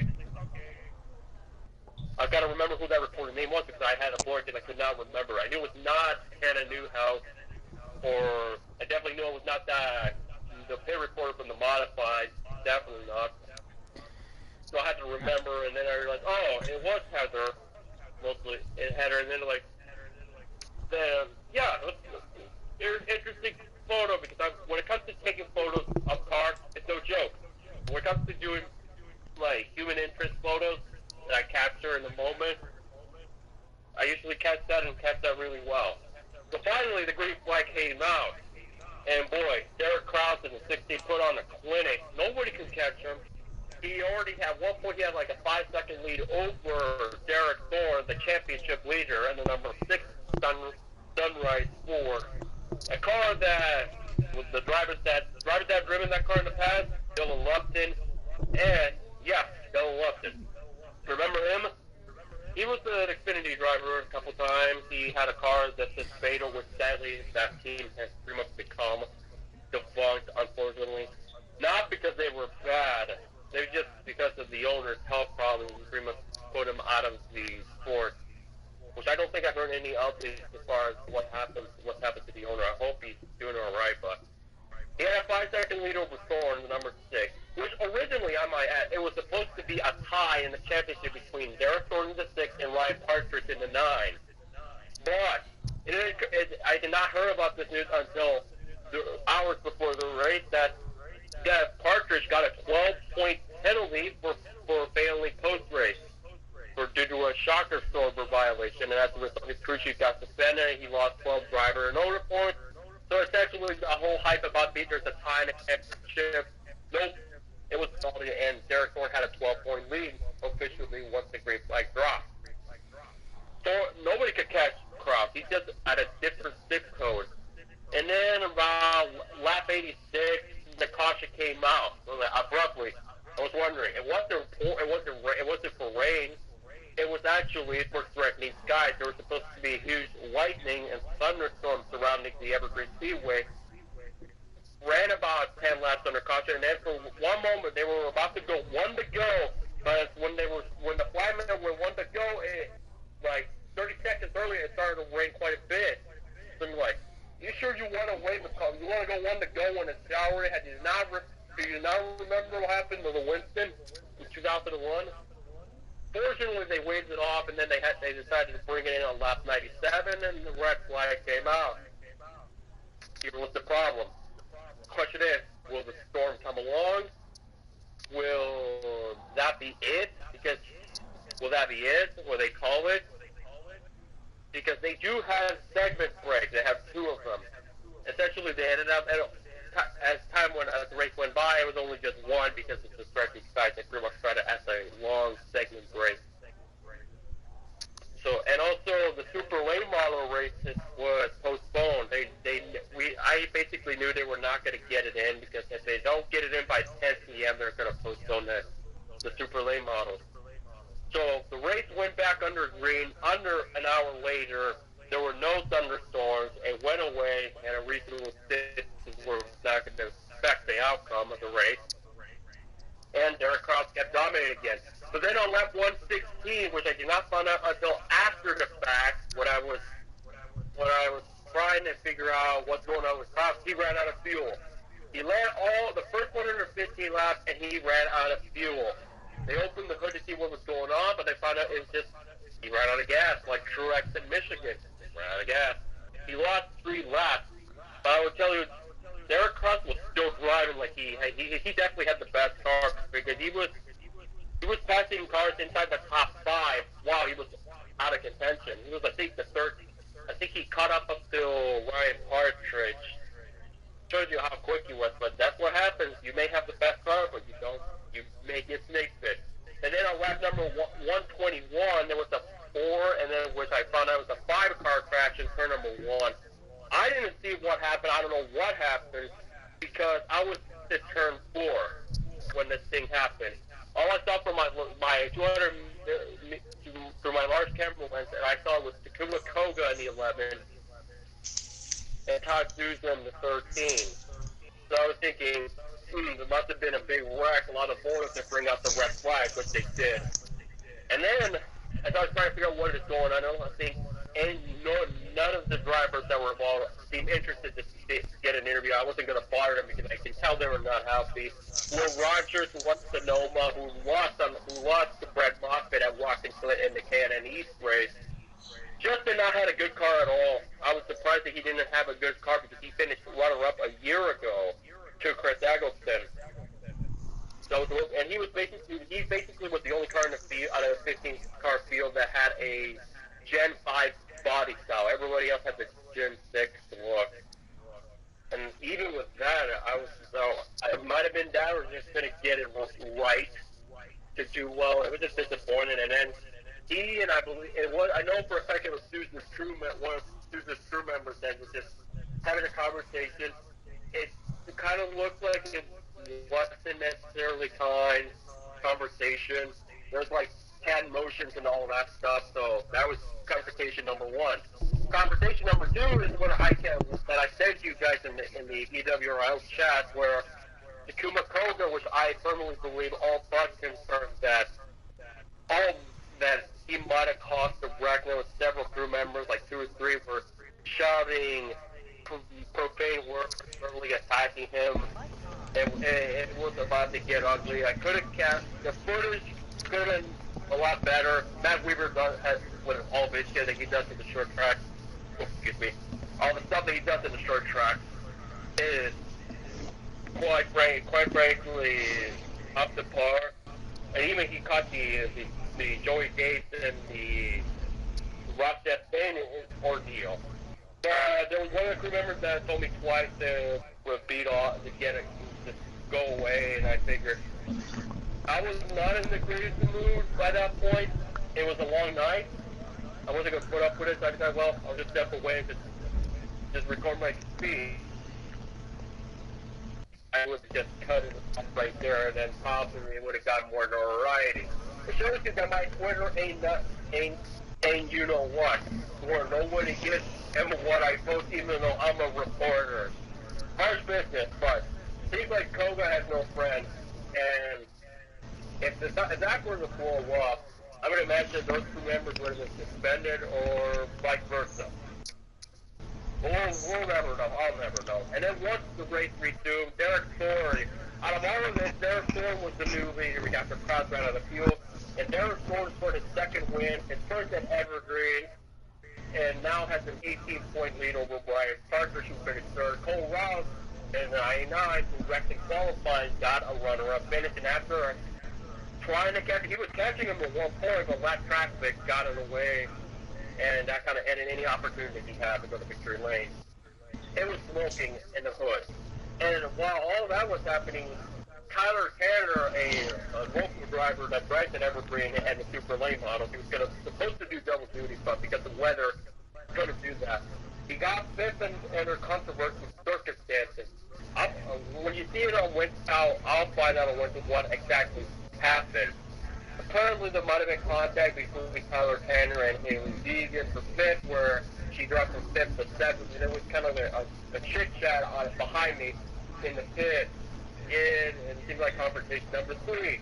But I wasn't too much focus on that going on because I was trying to get a decent shot of Thorne going to victory lane, which didn't work out too well because I cannot change camera lenses like a panther.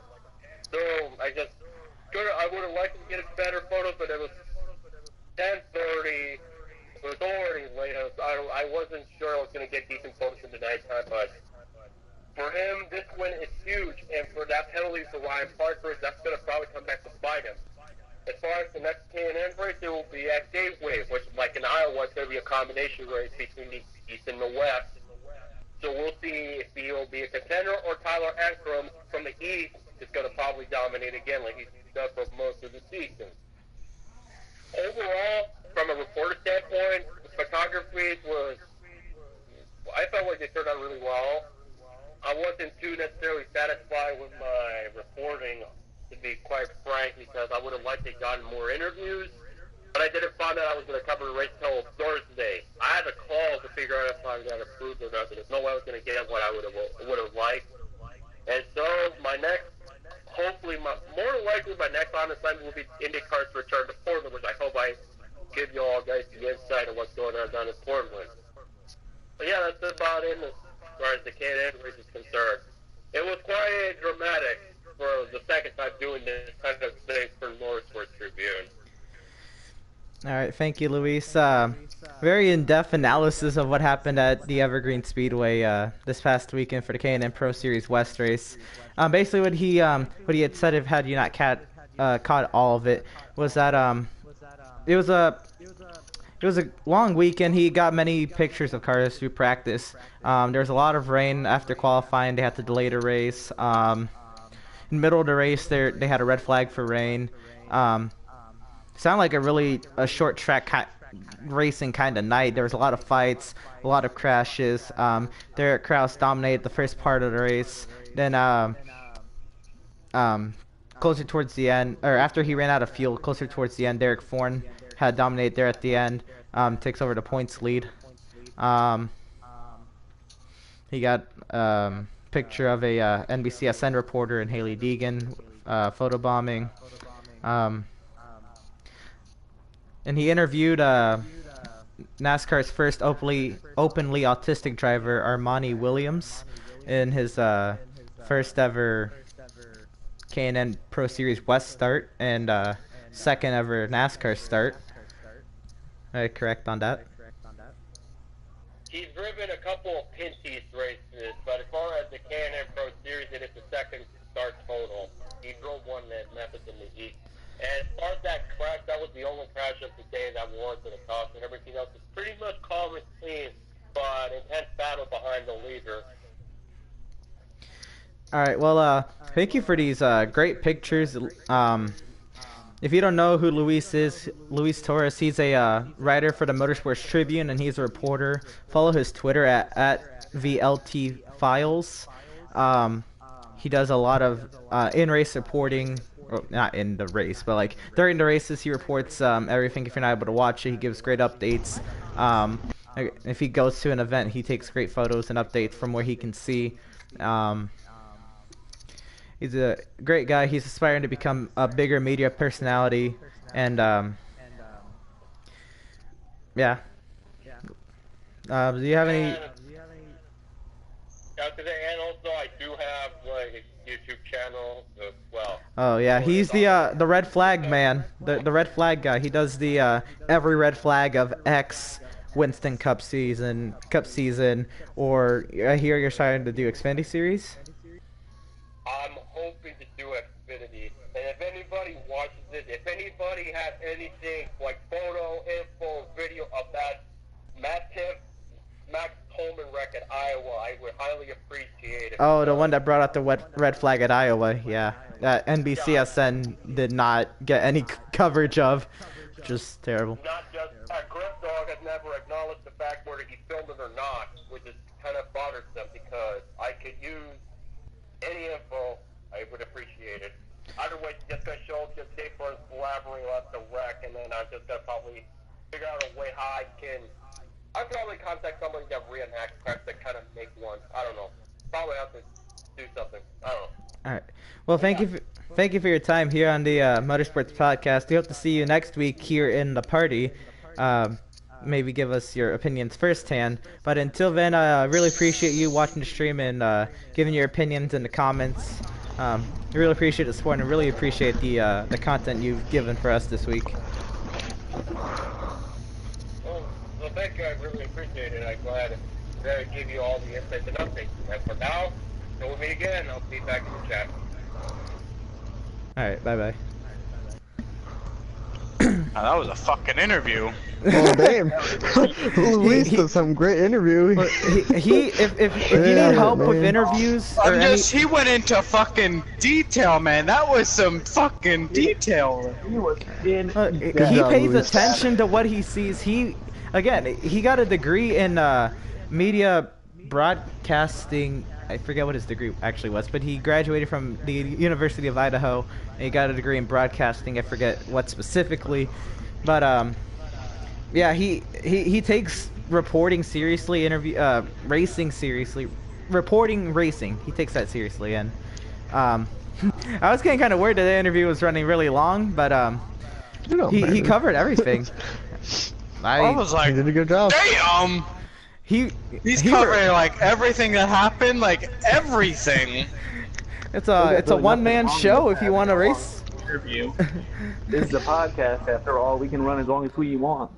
Yep. Yeah, true. That's And real. speaking of in-depth, let's move on to our Pocono predictions.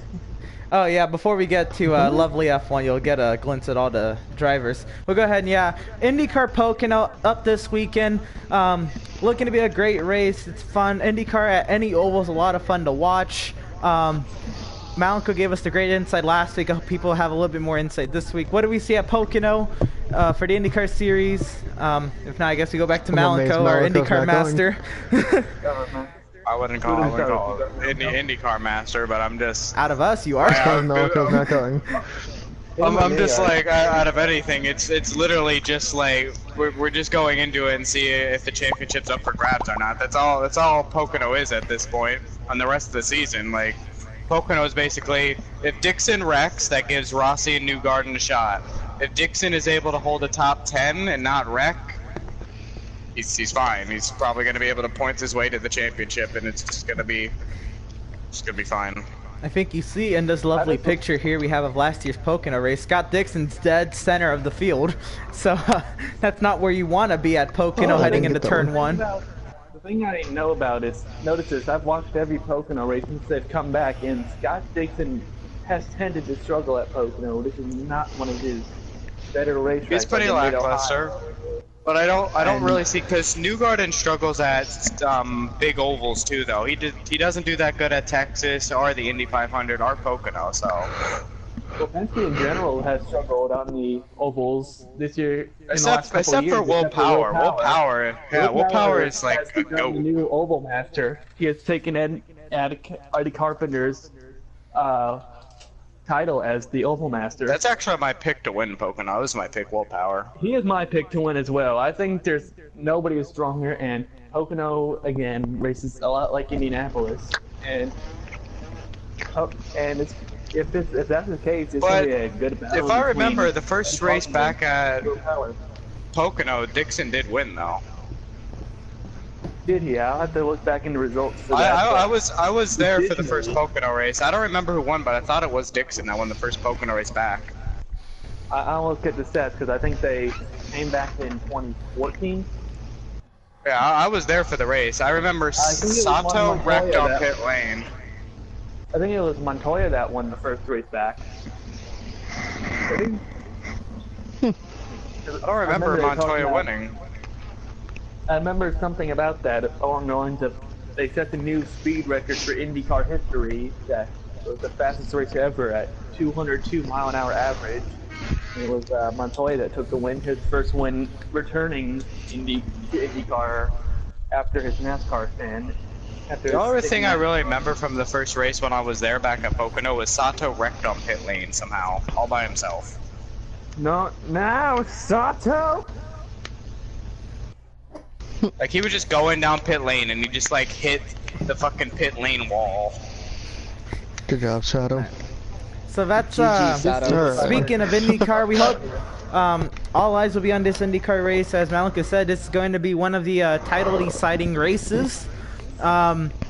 Dixon can get out of there cleanly. It looks like to be game over for everybody.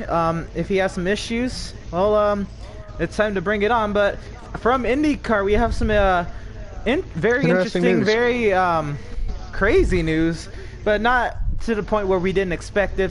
Fernando Alonso currently driving for the McLaren McLaren F1 team. Jeez Louise. McLaren F1 team, not McLaren Force India. I thought McLaren Force 1 team.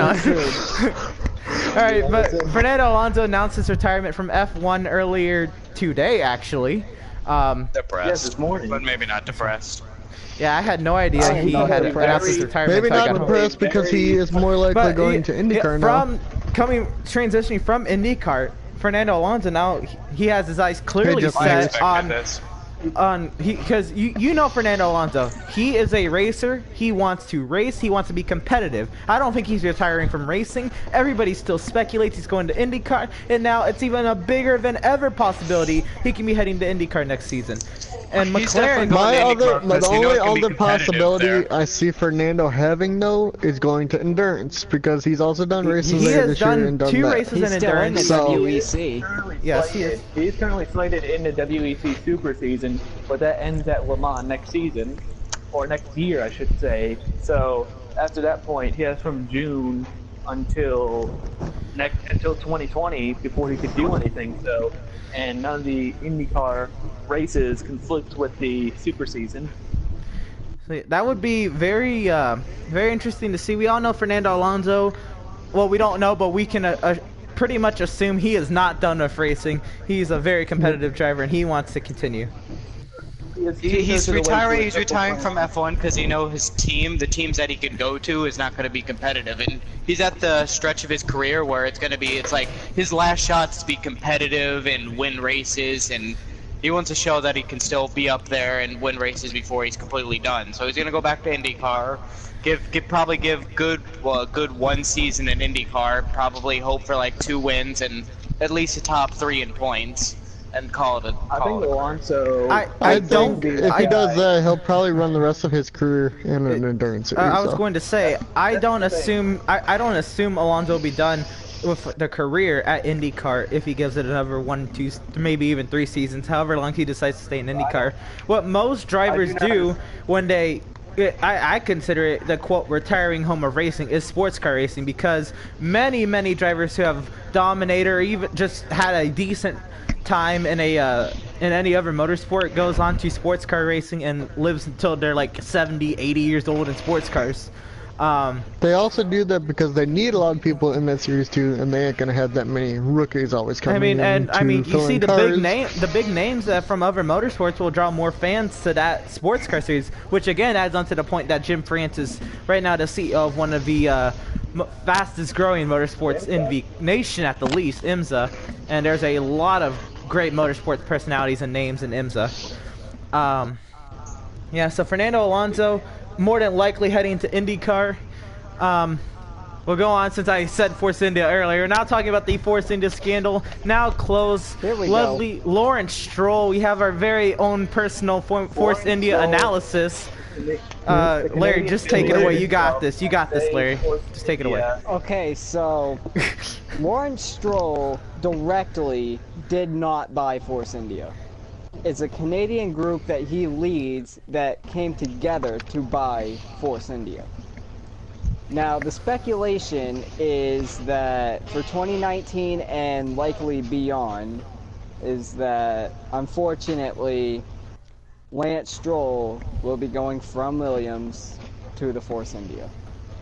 I don't really think that's unfortunate. That's a little bit of a huge stigma against Lance Stroll that he is a pay driver and he's not. Yeah, but the problem there though he wrecks too much cars. Yeah, but look at the problem here though, is the 2 Force India drivers that are there now are both good and both being consistent in the points. Then look at Stroll at Williams right now. Okay, he has 4 points. Williams is a terrible team, but he has 4 points. Perez and Ocon also had 30 and 29. So trying to compare what they're doing at Force India. But I can also put it on him though. When last season they were the 4th best team because he underperformed so much, they didn't get 4th place in points and constructors, but they were the 4th best team. Last season they should have easily been able to. They would have fought with Force India, I think, guys. I don't think they could have been technically the 4th best. Williams was definitely better because Williams still finished not that far behind Force India, and they had a retired has-been and a guy that wrecked every race. That's actually not true because if you look at the points, Force India was over 100 points ahead of. Was over 100 points ahead of. And if Lance Stroll had finished in the points like he was slated to do, he very easily could have gotten those till Baku. He wrecked all the way from Australia to Canada. No, never mind. He did not get points. Okay, you're right. He did not get points to Canada. I think his first points was gonna be Canada, but then he was looking good at Canada, but he got wrecked at Canada. So, but they were the 4th best team, and because of their drivers. I keep getting it. But Malika, look at it. He ran good every race, but then he wrecked. So I think Lance Danica Patrick was in 10th place every race and still wrecked every time. Danica still sucks because she wrecked the car all the time. Lance Stroll can have good finishes at the expense of other drivers. That's what I see as Lance Stroll. He can have good finishes, but it's at the expense of other drivers. That's exactly how it is. He can have good finishes, but it's at the expense of other drivers. That's what I see as Lance Stroll. He can have good finishes, but it's at the expense of other drivers. He can have good finishes, but it's at the expense of other drivers. That's what That's not necessarily 100% true because Mexico, he was running very well and without really much intervention from any other people falling out. But you're telling me behind him. you're telling me a race place. once every 4 months. That's what you're telling me. A race once every 4 months, he has a good race. And that's not a ratio that That's you not want. a good. If you're That's gonna not try a good deal to you want. That is from a race get a when high he was points rookie. finish, let alone try to build a team that was fourth You can fastest. say and now say probably whatever ranked you over want, but sixth or Lance even Stroll, seventh because he fastest. wrecks the car all the time. Because yes, maybe he was in points all of those races from Australia to Canada. But if you wreck the car, you're a shit driver. You shouldn't be wrecking the car. And if he goes to Force everybody India and by still wrecks wrecking the the car- car, Everybody by that Should- rookie season, then Fernando Alonso must be shit too because he was in a minority that year and he scored no points. Yeah, but it's But not it's like the it's car. not like By the Lance year. Stroll improved upon. You can say it's the car too, but it's not like Lance Stroll improved from the previous season to this season. He hard to say if he downgraded. It's hard to say if he has or not because the car has. I'll give him- he is the only one that has gotten points The there, one yes. thing I'll give Lance Stroll is that he finishes the races now. But that's it. Yeah. Well, that- All I'm going to say is Williams, he underperformed the Williams car last year. In 2017, he underperformed. That was the 4th best car on the grid, and he brought it to the 5th best car on the grid just because he underperformed. Since his father is going to be a Force India, he's going to get the chance there now. If he still does shit, we know he's even worse than what we Yep. a lot of people His think. next A lot season of at people Force think he's India good, will be the but- true test for me. I have seen I lots of honestly think. improvement from Lance in his racecraft, though. Watching him through. Well, compared isn't to there a last year to this possibility year. that he could be there after the summer break too? Yes, there are It's rumors rumored that he he'll goes be in there as soon as after possible. at Possible, yes. Spa for Ocon, which saddens me. I think Ocon deserves better, No, but they I need don't to think get rid of that will Perez if they. happen. No, they're getting rid of Ocon. Perez is staying there, no matter what. no, Perez no, is I- Perez I, is I there. think he got that part, but he's saying that they should.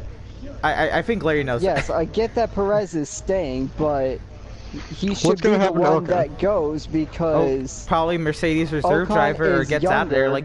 like Verline to Ocon is DTM. younger, and I when you think take those gonna two will have just a swap longer seats for now, career. Emerson. Right now, the So- way I see it with Perez as well is when you compare him to Ocon this year, when you take out some of Ocon's bad luck and you take out that. Alright, if you take out They're very close to Perez's that point. 3rd place at Baku, he would will not have have been 31. beating Ocon, okay? Because Ocon has finished so much better every other race other than Baku. And they're very Ocon is close only at 2 points.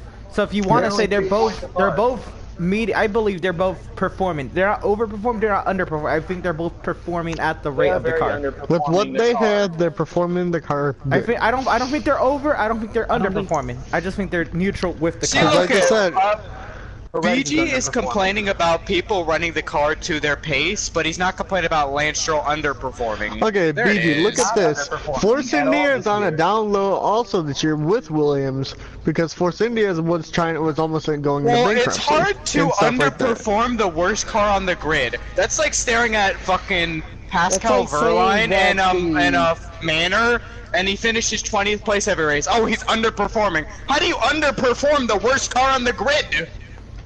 The only That doesn't thing even make sense. Like, Verline you can actually overperform. Like, look at Charles Leclerc. That's overperforming in he the car is that he's in. overperforming his So- Alfa Romeo Sauber. Yes. Yes, that is a great definition of overperforming. You cannot, under any stretch of the imagination, realistically say that you are underperforming the worst car on a grid in anything. I'm just like, that was the dumbest thing I've ever heard BG say. How would you underperform the worst car That's on like the grid? Derek Cope underperforming at Starcom. What? Yeah, like How? you can't. The only you way wanna you're say, gonna like- underperform at Starcom is if you literally go out onto the track and you blow it up in the place lap. That's pretty much the only way I see somebody Yeah, That's underperforming. the that's only- no, no, they're the underperform, but at that The point, only way you it doesn't fall underperform is on you the don't driver, even it's shift. because On the the restart, you just equipment- hit the Okay, gas. okay. Speaking of underperforming, what about Sergei Sorokin? Well, Hasn't gotten a well, single point this year. No Well, points this well, year. hold on, He but hasn't see, had a he's look on at a points. multi-year He hasn't had contract. points. I mentioned this before the show started. He's on a multi-year contract, Sergei Sorokin, so he will not be leaving at He's the end not- of the season. Okay. Unfortunately, but he has. I don't know. Well, hasn't he gotten also is anywhere in the close to worst the goal car. ring. So, There's that. But when He he- can't Yeah, really perform well enough to get points. I Like, feel like Stroll's only got Sorokin- 4. Sorokin in his You don't first have year, four, 'cause that's the only choice gotten it's so it's a far. terrible place for Sorokin. It's in his first I don't year. think Sorokin's wrecked out, has he? Other I than don't- like I failures don't- on the well, car. to be fair, Stroll He's had hasn't a wrecked out couple- either. Yeah, They've so been Stroll's they've doing been better than finishing. what he did last They've year. been and finishing not the wrecking. races. I'll give them that. They've both been finishing races. But I feel the worst car in the grid generally does, like, when you're the worst car in the grid, you generally finish all your races except mechanical failures. You generally, because you're not really pushing the car. You're the worst car. You're just trying to finish. You're not really not pushing the car to finish 16th. At least unless you're at McLaren. Very well. I'm just like, you're not pushing the car to finish 16th. Like, why? Which is actually where I see Ocon going in 2019. That's what is to well, the I new think empty McLaren, yeah. seat. But I can for see if that. they do swap Stroll to Force India now, I think Ocon will take the Williams Unless- ride over for the rest of the year. The only other don't option know, I would can you see, even and want it's to a go to very far Williams at this point? stretch, is I'd that rather go to Lando DTM. Norris takes the empty McLaren seat where he is the test driver for McLaren, and Ocon goes to the empty Red Bull seat. But I don't see that I being don't the see case. that. I do not see Ocon going to Red Bull. I don't see I it, see but Pierre it's also Gasly. not impossible. I don't see it, but it's not impossible. The most realistic option for Red Bull is Pierre Gasly. Pierre Gasly, yep. So after Because Lance I Stroll, have seen some things. I have read some things about the contract that Max Verstappen has right now. He has a veto clause, so he can cut out any possible teammate in the future. So, as Sebastian Vettel has done, Oh, that's right. The Sainz Red has Bull a ride is still up, so Ocon could go there. but that's what Larry But he has said Mercedes as a connection. stretch. He has I think he's Mercedes- going to McLaren though. I can see that. So another one, a news story of this week as well. Kimi Räikkönen he hasn't signed yet, but he is set to sign a 2-year contract, extension for Ferrari. Even provided that that's he the got best the WRC test for Toyota back in June. I believe in Ferrari's situation, it's best that Raikkonen stays for the second driver. They can focus on Vettel, try to get him that chance. Raikkonen, I hope he gets a Grand Prix victory, but that's unlikely. But Raikkonen stays at least 2 more years, which then I would say gives enough time for Leclerc, which is what I said the previous podcast. That Charles Leclerc, he's a great driver. He hasn't finished the season though. I can't see him going He hasn't to refined Ferrari his after skill. He half a hasn't season. honed himself or refined himself yet. Yeah, so I think I Raikkonen. think It'd if be Leclerc stays rushing with Alfa Leclerc Romeo, way that team too will get fast better. if That he's team will to get move to better, and Ferrari then next year. Leclerc probably Sauber goes to Alfa Ferrari Romeo. after Raikkonen. Honestly, Sauber Alfa Romeo. I can Or only see them do you improving think from there. after 1 year, somebody from Haas like Roman who's not performing well, that Leclerc could maybe get promoted to there, I can and then see after that. like, maybe a season or two there, that he gets promoted I to can Ferrari. see him. I could see him That moving up the Ferrari actually, ladder. I can actually see that Grosjean gets kicked out, gets put to the Sauber team, and then they move Leclerc up to there. Or I could see Grosjean just not being in F1 next year at all, and then Giovinazzi. I don't think he'll get goes the up boot to the out of the Sauber team. sport. I don't but think Giovinazzi is going to get a ride right away. Yes, he's ran some races, but look at his race in the Sauber last year. He wrecked the it 13th twice in that a- weekend. He was That- 13th in Australia, and then had some bad luck in China, where he had a damp patch on a mostly dry racetrack. Hey, but he wrecked twice that weekend, and the one time it was dry too, in the same corner, I think. I don't know about I know for sure in the Giovinazzi. race I haven't it was seen wet. enough out of him. I think Wrecking the car isn't bad luck unless another fucking person wrecks you. He was the only one Yes. there. There was nobody by Antonio when he or wrecked. something on the car Both breaks. times. That's the only ever. When you generally just wreck the car, that's on you. If you're all by yourself and you wreck the We've all played racing games and had snap overs here before, though. Like when he come out. The And corner. that That's is because we're your pushing, fault. and that's that our is my fault, yeah. fault. Yeah, when I wrecked because I hit a little damp patch and I spun out when I'm correcting the car, that is my fault. I overcorrected the car and you fucked should. up. You probably should have slowed down a little bit. or not get on the gas as soon. Especially when you're wrecking it in fucking practice. Just slow like down the car F1 and league call it a race I day. just had this Yeah, past weekend. there's In no qualifying, excuse. I pushed it too hard and wrecked. I understand qualifying the most. If you wreck a car in qualifying, I understand that the most. You're pushing the car to set the fastest lap. Practice, you have no excuse. But qualifying, I see the most plausible for wrecking a race car. I believe his first crash The was in only qualifying exception I would because make for wrecking a other car in drivers got- practice is if you're doing a mock qualifying run. And you just happen Yeah, to But push even the car then, to you its can full back it potential. down because it isn't even like, okay, I fucked up, back it down, we'll go back to pit lane, we'll try this again. Yeah, well, you can try it again. Yeah. I do believe that in Gina Benazzi's case in China, that was a qualifying run that he was on, and because I remember a couple of drivers got Yeah, Could have but aborted. didn't he do it in the race too? He could have for yellow aborted. flags. He could have aborted. But I don't believe he could have because that was right at the buzz, like right at 0 for qualifying. So he Okay, couldn't but have gotten BG, that far. when watching that race, didn't he reckon the race in the same spot, coming out Yes, of the he final did. corner? Exact same spot underneath So that ridge same where you thing, rented but in the what you race, so ride. that's still his fault. All right. Nobody was by him. All right. Let's stop with the. Who are we even talking about? Antonio. Oh, Giovinazzi. It's hard to Giovinazzi. say. That's right. All right. Let's talk about the second Red Bull seat. We said Pierre Gasly. Do we see anybody else takes at the the, Red Bull seat? Then who Maybe takes that Ocon, ball off? maybe not. Ocon Highly is. unlikely. Ocon, It's highly but not unlikely, but it's impossible. not impossible. It's I don't Gasly. see. It's Gasly though. It's not. Unless in a shock move, they. It's like those people when Smithfield started to sponsor that Stewart Haas car, and everybody was like, "It's not Eric Almirola, that's Smithfield just sponsoring Stewart Haas." It's like I saw that Boy. day when Smithfield came in, and it's like, yeah, that's totally gonna be. I'm just like, I still heard people saying though, it was just like it's just Smithfield sponsoring someone else. Boy, Like no. really? Same with this situation. It's like all signs point to Gasly at this point. All right. So we go on Unless they to. just pull a random switcheroo and go, oh yeah, we're just gonna put Hartley in it. I was gonna Oh. say that's another round. Why? Why would they put the shittier Hold driver on. in? Hold on. Look at the guy who points has- though. There, Hartley is doing so much worse than 2 Gasly. points. But I- So Points much. this year. All right. 2. So. 2 versus 26. Yeah. All right. Well, also. And a 4th place. Right. Luis made the point that it could be Sainz, but he doesn't seem to get along with Verstappen. It's I a believe. possibility that it's signs, but I don't think it's likely. I have pretty much ruled it out because I talked about the. Wait, the I veto believe clause isn't that Sainz Verstappen signed? has in the contract. He may be the person that takes over for Gasly again. I don't know. I can okay, see that. yeah, he I could can maybe see go that. there. Yeah.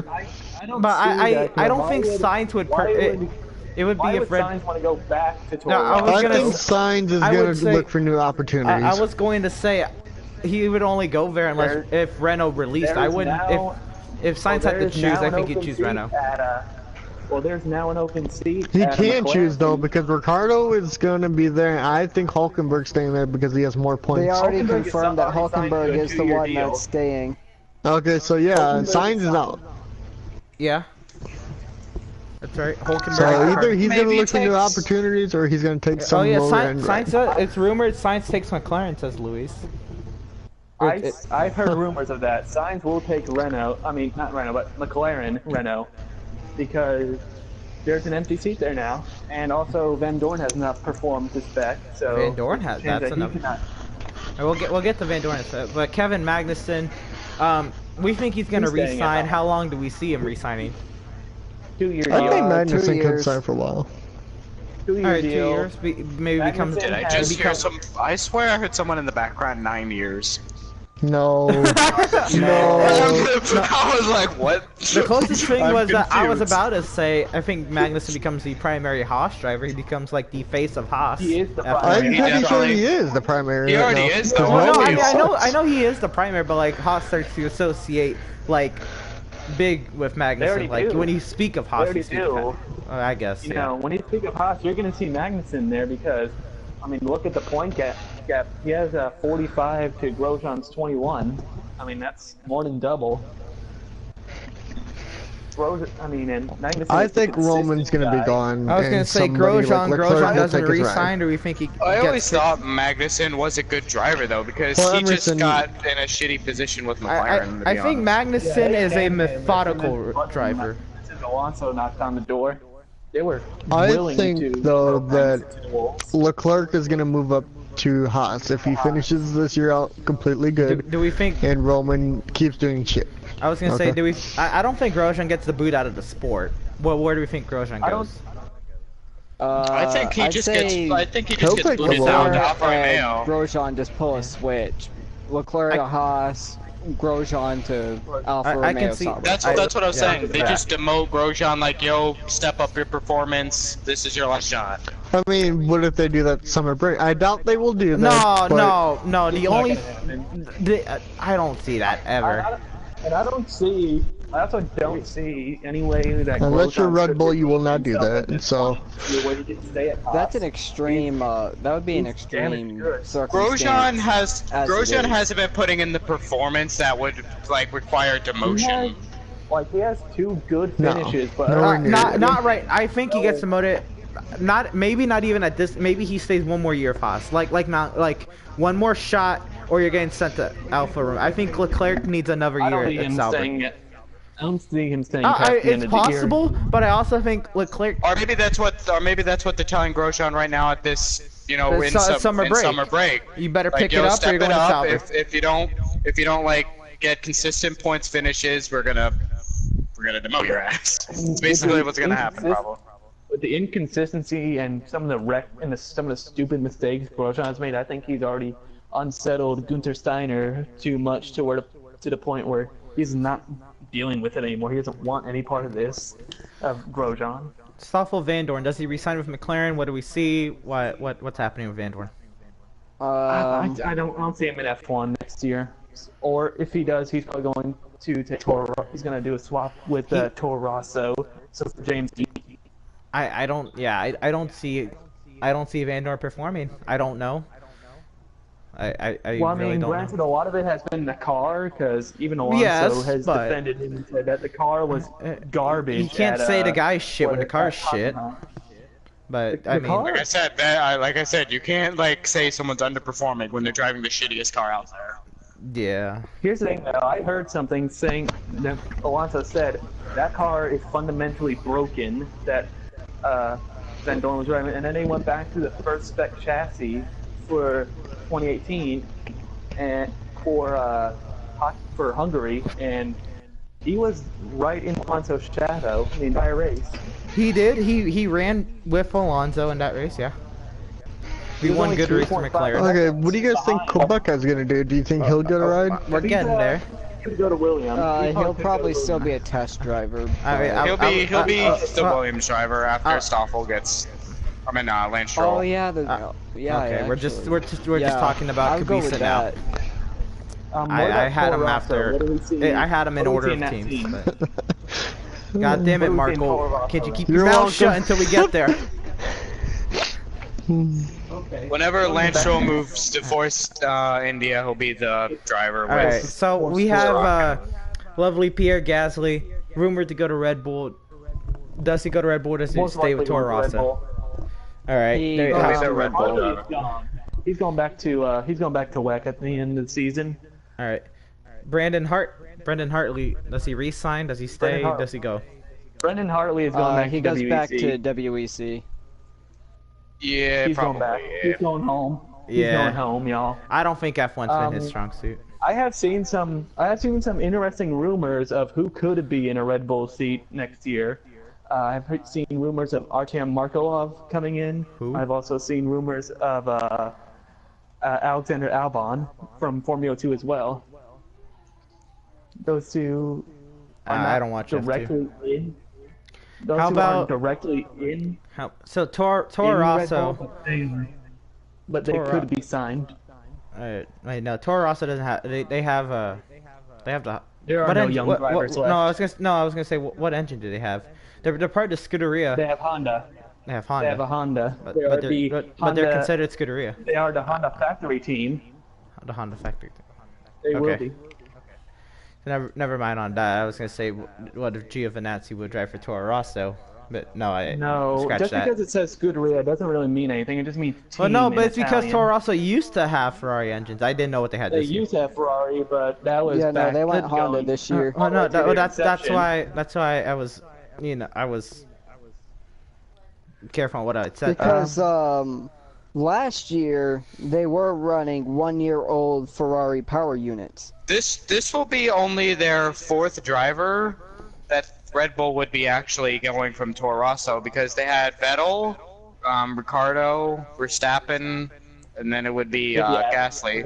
Kvyat was a fucking failed project that they put in for 4 races and then demoted. He wasn't really failed. He was there for a season, beat Ricardo on points. Did they and bring then Kvyat was back? Traded in no, we're not He bringing got Kvyat back. demoted He's already within 4 races. He didn't get demoted within 4 races. I said he was there 2015, outscored Ricardo. No, I mean in 2016 he was demoted in 4 races. 2016, it was more a political thing from the Verstappen family applying pressure. I know for a fact that Kvyat didn't do anything wrong. He was just the victim in that whole circumstance. That's why when he got demoted to Toro Rosso, he got destroyed in points by Sainz. No, So Charles Leclerc, the you get options. kicked down, you're gonna. When you get kicked down, you're not gonna have any confidence left, honestly. But there could be confidence to go join a different team, but if you underperform the car and do shit, no one else is going to pick you up. Charles No Leclerc. one else is That's why going to when be you like, get oh, this demoted, guy's you shit. should use it as motivation. Like, okay, I just got demoted, but now I have to push harder to prove that I actually belong in a top actually, tier he team is and not a the different- midfield team. Kvyat is with a different team now. He's a junior driver now at Ferrari. He ain't gonna stay there, okay? I don't. I'm sorry. He's no, like, if Charles- he's not in a car right now, Leclerc's their junior driver. I mean, maybe he goes back to Sauber if Grosjean gets the boot out of the sport. True. So But we have 2 empty seats at we have 2 empty seats looking at Red Bull, and pretty much nobody to fill them because Yeah, the one there- Red Bull seat nobody- and the one Toro Rosso seat. yeah. There are no- But I think the second Red Bull car will be Gasly. That's Definitely basically a in the main Toro Rosso switch. now is wide Hartley open as then, well. because if Yeah. Hartley doesn't stay, then Toro Rosso's Toro wide open. Rosso is I don't think I said Hartley's that, staying. He's not that good.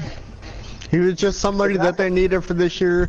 They picked him up quickly, and Hartley's gonna But probably go in some other sport. I'm concerned about Red Bull's performance next season because they're going to They're drive. going to Honda, yeah. They're gonna be real bad. I have Like an they're hour going to be left here. fighting for fifth or 4th best team. I don't even think they're not 3rd best team after No, this season. I think they'll go down even more because of Honda. Yeah, they'll probably be down I in think the they're midfield developed as, enough where they won't go that far an hour down. left. I think they'll be mid. That's why I said 4th or 5th best.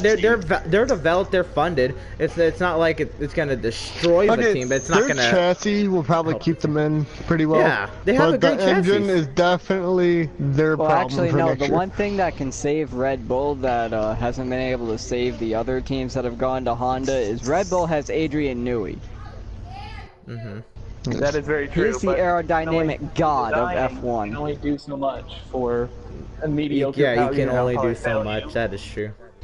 Look at McLaren. Yeah, but you can only do so much, but it can still make a big enough difference to I where. was just saying, Renault, look at no, McLaren. hey, just saying. In 2017, Red Bull was was just At 13 faster than DNF. McLaren was the worst, and then it was Red Bull that was with the lowest horsepower, and they still were 3rd best team. I just want to put this out here. Red Bull had 13 DNFs last year, along with 13 podiums. Okay. Mostly Ricardo though, right? It was kind of a half split between Ricardo and Verstappen last year. Ricardo Because did DNF Verstappen a had all lot. the bad luck at the. But I know Ricardo got Verstappen 2 had wins the and best- Verstappen got 1, right? Yes, but No, Ricardo Verstappen DNF'd a had lot. 2 Of wins. So, Ricardo had the yeah. one. Oh, that. I remember. I remember. I remember Verstappen's DNF in 2017 when he DNF'd at Spa. So, Raikkonen passed. I think it was a lap car when they were pushing Verstappen's car behind the wall, and then they penalized Raikkonen. Yes, I do remember. Yeah. But I think it was It's for a the lap majority car. of the early season. It was Verstappen that was getting all the engine failures. Then toward the middle of the season and later, it was Ricardo who been the engine failures. Verstappen is not going to be happy at Red Bull. No, but he will be happy being No the number way. one, undisputed number He'll one be happy driver. being the number one. That's all he's going to be having going for him. And he Unless is Red Bull's golden Honda just child. comes like, out with a godlike power unit. well, they have told Toro Rosso, you can take as many engine penalties as you want. You can do whatever you want. We're going to build this engine to be as good as possible for next year. We're going to upgrade it now. Which I think is a good move. I mean, use the season. If it's not Well, going to no, be what- a great season, the use it as a season test season. benchmark. Yeah. Well, I mean, look at some of the performances that Gasly has put in. He's got 4th in Bahrain, 6th in Hungary. I mean, they're two opposite sides of the spectrum. Bahrain is a power track. So let's go. Charles Leclerc. We already said the option for Ferrari is close. It's Haas or resigns with Sauber. Finally, what do we I think get? he's Haas just- or sign or Haas or Sauber I think that's it. or somewhere I think else. Haas. I think he has to go to Haas. Ferrari is the home for Leclerc. I mean, he's going to do what Jules never got to do. God dang you. You And had to bring him up. Marcus he has to Ericsson. do it for Jules Does because he- Jules was his mentor. Jeez, that is true. Marcus Ericsson stays at Sauber, or where does he go? There's some open he seats at has- Toro he's Rosso. staying. Does he stay? He's staying at Sauber because his sponsors own 1/3 of the team. Okay. He's got a permanent seat there. That yeah. All right, Robert Kubica. That's an interesting name. That lot of talk. I'm gonna say 50-50. He takes the empty seat at Williams? Williams, or he remains test test driver for driver. Williams. If that's the case, then who would take that second Williams? Yeah, I was seat? like, who would take who the would? Williams seat then? Ocon? I think Ocon. is- that That's or the he only goes other to- option. It's If Kubica or Ocon Ocon. doesn't get any he other can't take- ride right away, he's Yeah, not he gonna can't have I say to. Ocon would use that as his last resort, unless Okay, somehow Williams comes up with a Ocon, package. I feel there's only two decisions for Ocon. If Charles does not move up in Haas this season and Grosjean's performance decreases, he can go to Haas. If Grosjean still does shit and they don't move Leclerc up, Look, if he went to Haas, it'd be the huge switch What about from Mercedes Ericsson to Ferrari. finally getting the boot out of Sauber? I was I gonna said say. his sponsors own 33% of the team, so he has a locked seat forever, basically. Yeah. Sponsorship is everything in motorsports. Yeah, If he- it's stupid though. or he has a Talks and talent armor wants in iron. motorsports now. It's happening. Well, yeah, just look at Annette. World works. Look at Brett, or fucking goddamn it, Brett Moffitt. The only reason that Having went from struggles. Cup to Xfinity was because H. Scott shut down, basically. It's kind of hard to say where Ocon Well, will that's go, what happened with because Justin Mercedes Allgaier too. Look at will- Well, that. yeah, he had sponsor and But everything. Allgaier got the better end. Or Allgaier- actually, technically, they both got a good end. But Michael Annette They sucked. got the Annett just same fails to- car. yeah, Like, they got yeah. the same Michael car. Annett just Sorry. fails to perform. And the cars are more Here's the thing. equal than ever at Junior Wait, Motorsports. that is actually pretty fun. The H. Scott drivers went to Junior Motorsports. Well, here's the thing. At H. Scott, they both had Hendrick affiliated engines. We keep them with the Hendrick affiliation, put them in Junior Motorsports if they had open Yeah, seats. but Michael Annette doesn't even deserve to be there more. And now he gets a I didn't say he sign, deserves too. it, but if they needed But- 2 drivers, put them in there. There's so I'm just many gonna bring truck this point, drivers that they regarding, could have put in by then. I wish they put John Hunter in it. I know.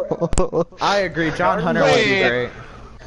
Regarding That would be Ocon, beautiful it's if he was the replacement for Jamie. Oh, that would be. man, that'd be cool. Oh, It's possible. I is doubt it definitely because possible. he's still a rookie, and I say No, give him. no, it is very possible because they didn't give a fuck with Ryan Blaney. Ryan Blaney never ran a full-time anything in a lower series and got moved That's up to true. a full-time 21 That is car. definitely true, guys. He John never Hunter ran full-time Nemechek, in anything. he's great, and he has a last name to back him up. Yep. Well, yeah, he does. Joe Omega Nemechek was wasn't a that- beast he in was his still prime. In his prime, he was a beast. He got a few wins and a tons of poles. ton of polls, man. All right, just But bringing this up. Polls speak on Saturday. Speaking of last names that bring you places, have any of y'all read the news that Jeffrey Earnhardt will be in the 96 for Yes. for 12 of the next 13 races in there? This year? With the Nine Line Foundation. Yes. That's a sponsor. He'll be Earnhardt. at Gaunt Brothers for pretty much the rest of the year, and I kind of want to see how he can do because I believe I think it's the hardest part for a driver to not stick with a single team throughout the season. It's Yeah. like, oh, what do I do? How do I build? How do I get better if I have to get used to equipment every week? Yeah, but Well, if you're always in this is shit what's equipment, good for how are Jeffrey. you always gonna get better too? Like, if the equipment's not that good and it's not gonna improve, You get better What are if you you gonna stay do? in the same equipment. He improved when But he here's was the- at Go Fast for a whole year. He improved Yeah. at the beginning to the end of the season. You went from like Kinda a like the 40th to Minnesota. a consistent 30s driver, like to Yeah, like he- 31st, he- it's kind of like 32nd. McDowell when he was in the 95. He To be constantly got fair, better. everybody says Di Benedetto is what brought Go Fast Racing up, which yes, that's true.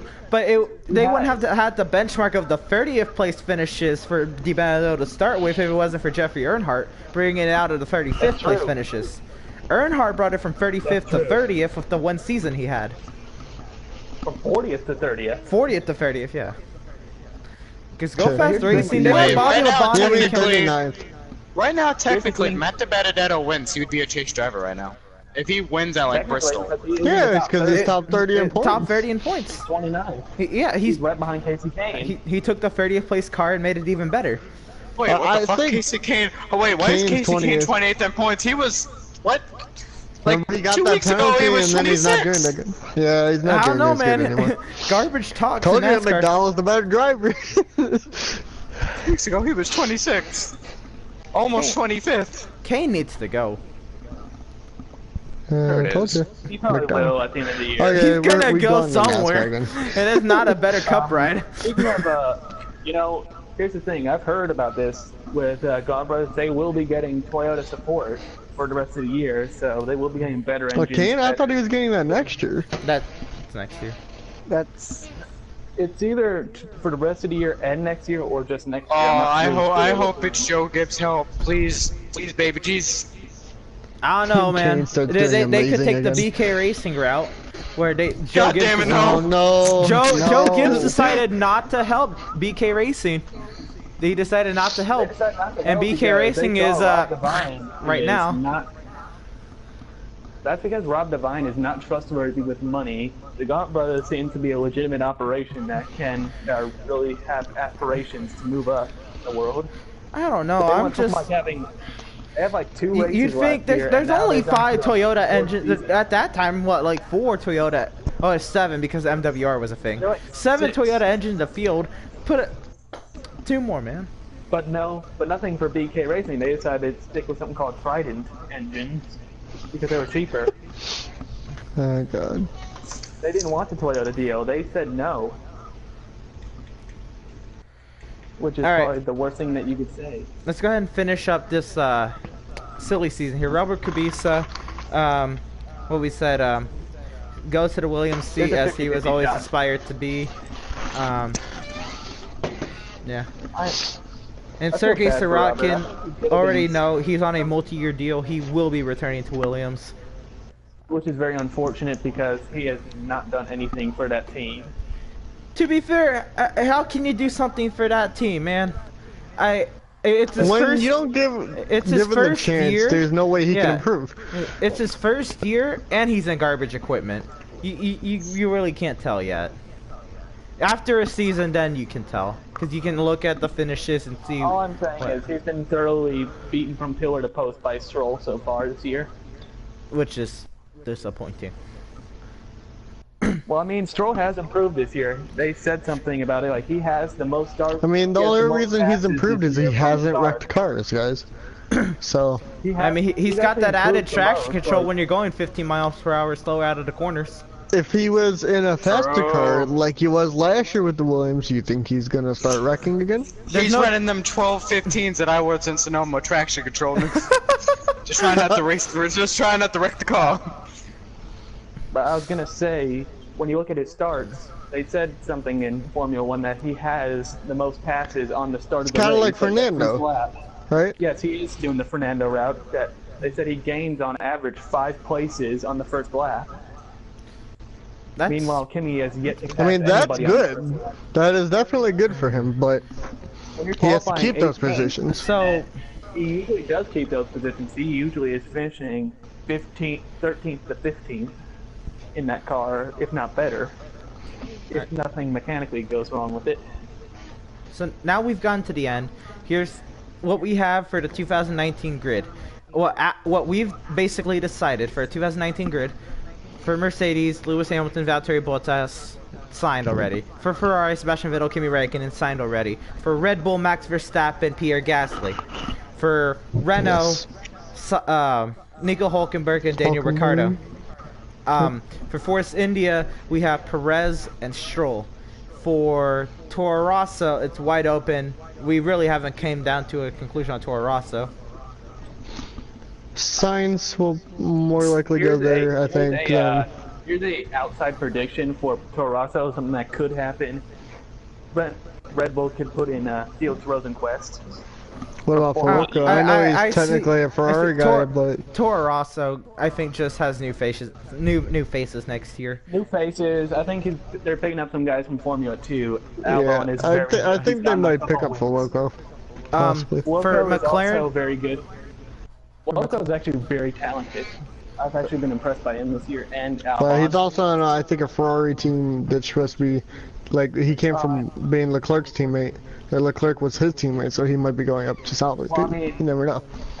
Anything is possible right now with the Toro Rosso situation, but I'm basically saying Albon gets one seat in there because he has quite a few wins this year. See, F1's so much harder to predict because it has so much less cars, too.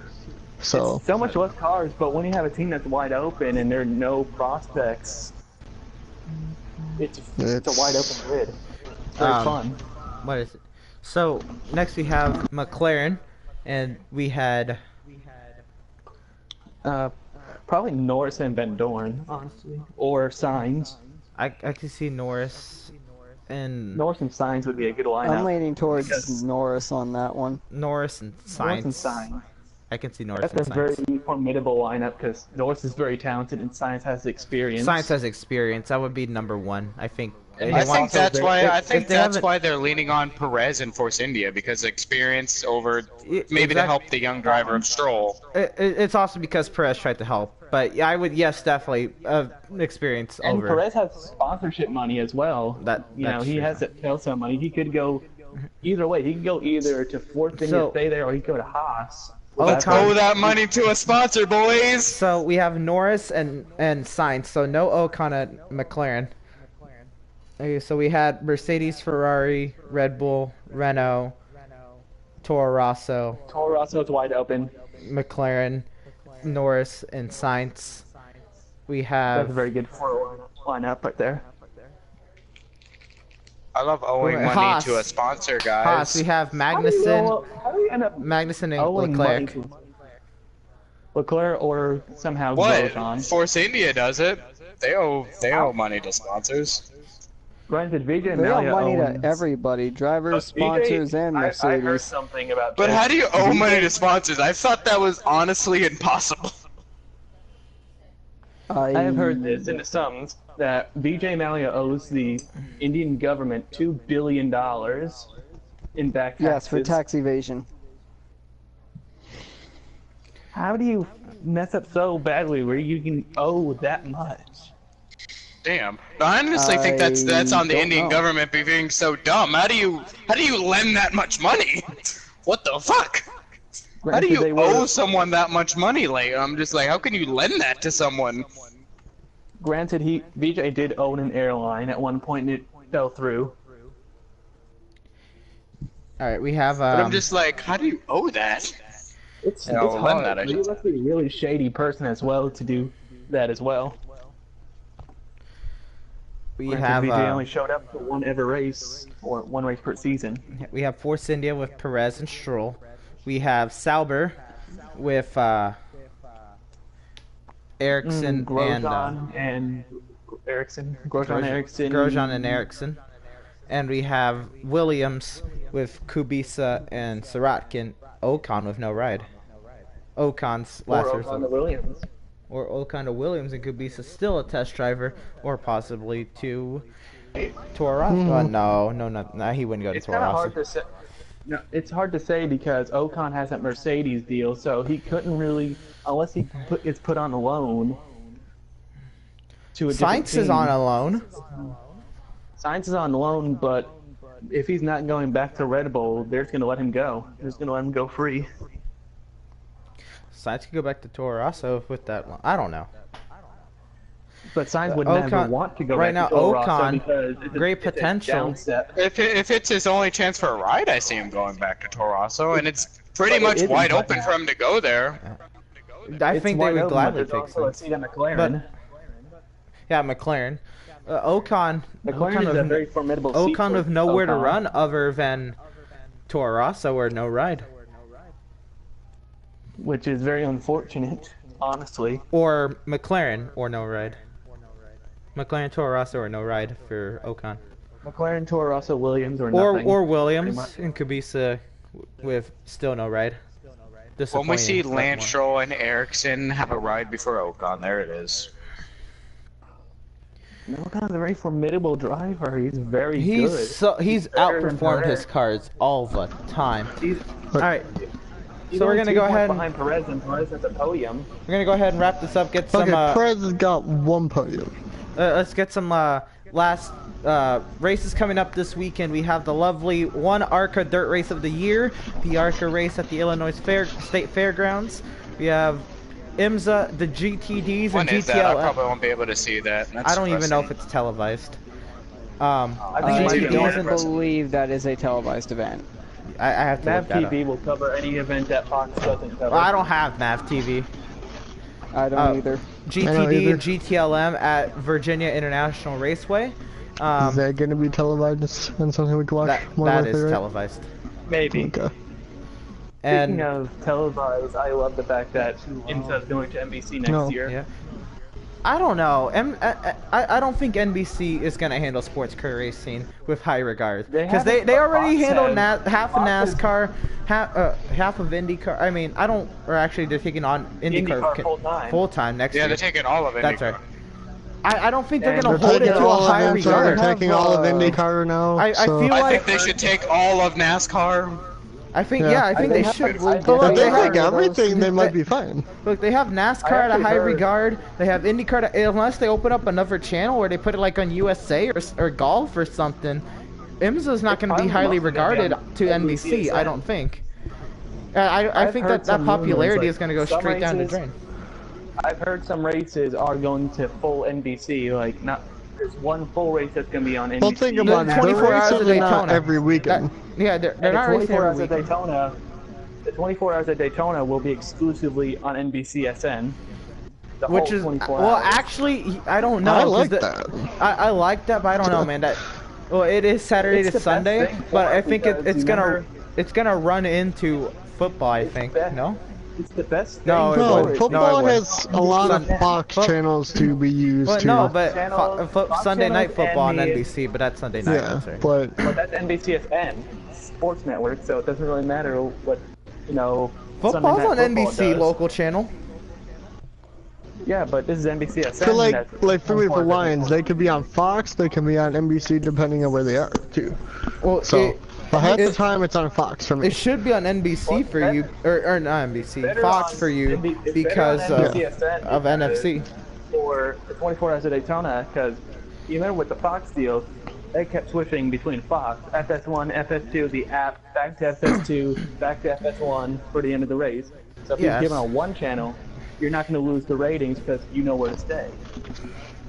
That's true. you don't That have to is play the positive out of this. Yep. I can't see IMSA being held high. Most because races right I've now- read are going to be on NBCSN. And, Right now, Fox has NASCAR, IMSA, and motocross. Motocross is definitely And regarded lower They're than losing IMSA. IMSA. They're losing it. It's they're just gonna be losing NASCAR and because it's gonna be motocross. Fox. It's going to be NASCAR and motocross, and they don't hold NASCAR in high regard, it seems, because look at the coverage compared to NBC this year. It's night and But- day. but- So what if wait, hold on. What if NBC is actually thinking about buying it and we don't know yet too? for But NASCAR. where's the room? It's gonna be NBC or not NBC. It's gonna be NASCAR, NBC and IndyCar, basically- IMSA, football. There's Basically, something else NBC that Fox has that you guys haven't mentioned It's yet. basically going to be What, the home Claire? of motorsports, Monster Jam? pretty much. Monster Jam. America. Oh yeah, Monster Jam. Fox has Jam Monster is a real Jam. motorsport. Get out. It is a motorsport. You cannot say it is not, BG. It's not real motorsport. Yes, it is. It's There it is! Stupid? How is There that it not a is. real motorsport? It's the How is- WWE of motorsports. I can agree with that. It can be rated as the WWE. It's entertainment, not real. It's entertainment. It is entertainment. It's still a motorsport, though. It's a motorsport. I but regard it's- NASCAR at this point as NASCAR entertainment. is Like, entertainment. What? There's no entertainment in NASCAR. Are you high? more than anything. Have you seen this here? I don't. With ratings going down, I don't see NASCAR as entertainment. I don't know what you're smoking. Technically, F1 could be considered entertainment then. They got the You good can for consider it. any sport as entertainment. Entertainment. Entertaining this year. Monster Because that's Jam all a is. sport really is. It's just entertainment. But that's what I was trying to say, and then you guys were. Then you I'm guys just were saying just like, they still "That's gonna- race in every Monster Jam sport too, is every sport is fielded as entertainment. It's nothing more than entertainment. That's a sport. Thank Sports you. are built on entertainment. It's just this sport that's entertainment. All these are motorsport entertainments. Football is So- bringing you. Football was created for entertainment for dumbasses like us. It was nothing. It wasn't built on really. Oh, these guys can tackle each other really hard. That's skillful. Badass. Bingo is more entertaining Just like than hockey for motorsports the combined. Canadians. Damn. So Or just like it was. Everything is built on entertainment. It's not. Who gives a shit about. Most people that are watching don't give a shit about. Oh, this guy is really skillful at driving that car. It's just like, oh, this is. oh, good we're racing. the Rex. It's I'm just like it's entertainment. It's either good racing. Oh, we're the Rex. That's a I'm just sad like, thing. play please. entertainment Play value races, that's gonna people keep probably you watch that for watching. Rex. BG's thing was absolutely stupid. It was just like, well, Monster Jam is more entertainment than anything. It was like, it's everything. Everything is built on mostly entertainment factor. Nothing's built on Exactly. skill. Mostly. I don't know. It's a. People Monster don't Jam look is a at a sport, Monster but- Jam show and be like, oh, That's really that skillful. guy just did something that was really skillful. They look at it, they see what the driver did, and then Ooh, they wow, just that jump looks up cool. like they just But seen I'm the just best thing that's ever. that's the same thing in NASCAR. When I see Kevin Harvick racing around the racetrack, I'm just like, oh, that takes a lot of skill. I'm just like, oh, this is a race. This is the I same think thing we race- see. Especially I'm just Formula like, One, this I is think a of it race. that way. That is Whoa. that takes so much skill. That takes so much talent to do something like that. When I think of NASCAR, Formula When One, I see a fucking linebacker destroy a running I'm back, just I'm saying, like, I'm you're not like, telling me- that took a lot of skill. I'm just like, oh, that guy fucked that guy up. But think about it. BG's telling us that it doesn't take skill to drive the monster trucks now. Okay, At all. hold on. I'll defend him. He did not say that. He did not say it doesn't take skill. I did not hear But that I'm come just, out of his mouth. but I'm just saying, just like you can still be a sport, but it's just more so built on entertainment. Because in football, who in the fuck says when a linebacker destroys a running back, oh, that took a lot of skill? What I'm gonna say is that guy got fucked up, and that was funny as fuck. I'm just like, The I don't only give a shit people that about might the skill. say, "Oh, look, the skill," is the reporters that are, talking on I'm TV. just like, no one but gives a people shit that are about the skill watching factor. it don't really care, unless they're like super they're just diehard watching people. The only because time they're people are entertained. the only time people are actually watching for the skill factor is mostly the Olympics. That's about it. I watch motorsport, not mainly as entertainment, but as the skill factor. Holy crap, these guys are doing something that normal humans can't do. I'm sure if a normal generally human don't practiced enough, they could. To a position like Not- it is. Okay, if we were to practice enough, we all had our own race car. Yeah, we could. Practice enough, I'm sure but you have we- to Think outside- about sure it. we could What do about it. the local Capacity people to that do like race something. at dirt tracks? They Thank might not you. race Are on they- a are big they not stage. normal like humans? Larry, Right yes. here. Look at Larry. He races on his old local dirt track. Not But she dirt track, works more asphalt. now, I Joe. wish Dirt it was track, dirt. asphalt. Sorry, Larry. And that takes I wish skill it was to dirt. run a asphalt track at We any almost kind had of a dirt level. track up Hey, here, what's but up, Jaden? the owner got ill. That does take skill. Like, I'm just saying anybody can do anything if they just kept working at it. But I'll tell you from But we're first-hand lazy. experience, As well. Like, you just can't go straight. Nope. normal person can go in there, like just straight off the Like bat for and start people, for doing us well. to get into a big motorsport though, BG, it's harder because we don't have the money to get into You it. also, you need a lot of backing and everything. And You when have to start from a young age in karting. And a lot of luck needs to come in there with being noticed, getting noticed by someone big, getting moved up into something. It's mostly a lot of luck. Yeah, sim racing is the best way to go for us.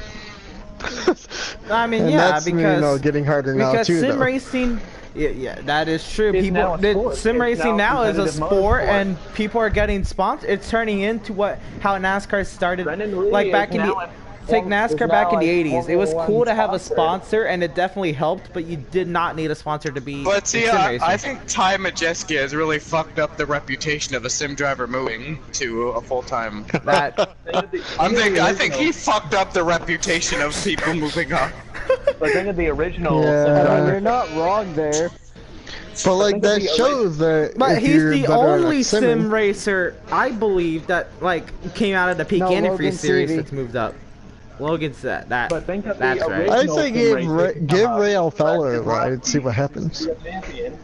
Ray Brad Alfalla, Keselowski was a Michael sponsor. Conti, I I'd thought love to Ray see him Alfalla take. stopped racing to actually work for iRacing. He Like, he that's produces how he produces Yeah, trailers NRTS every week for the Peak Antifreeze series. Who does? From Ray Alfalla from the Virtual that's Racing cool. Network. That's as far as I know his work for iRacing.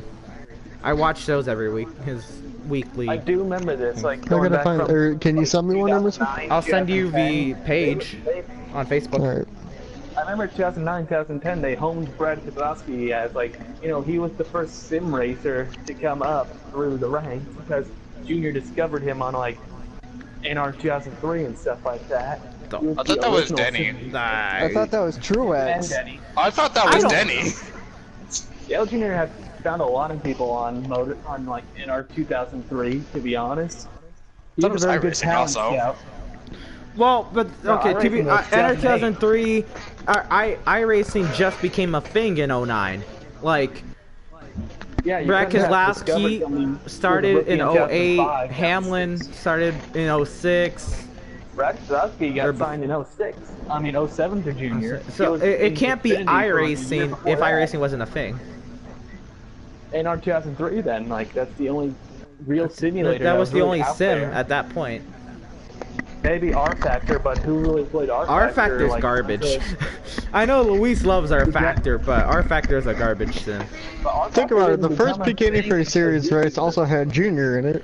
But that's So- it. That's the only NASCAR Cup driver I remember And that's probably recalling. why it started out pretty good. Except too. like Cody, It's where 'cause and Timmy Junior Hill. was- Timmy Hill races in the Peak Antifreeze series. I Timmy think. Hill races constantly, but he's not that good. But I mean, you see, Well, it's I'm hard to sorry. say he if runs they're in the bad or not. iRacing series just like he runs in NASCAR. Garbage, hot trash. Exactly.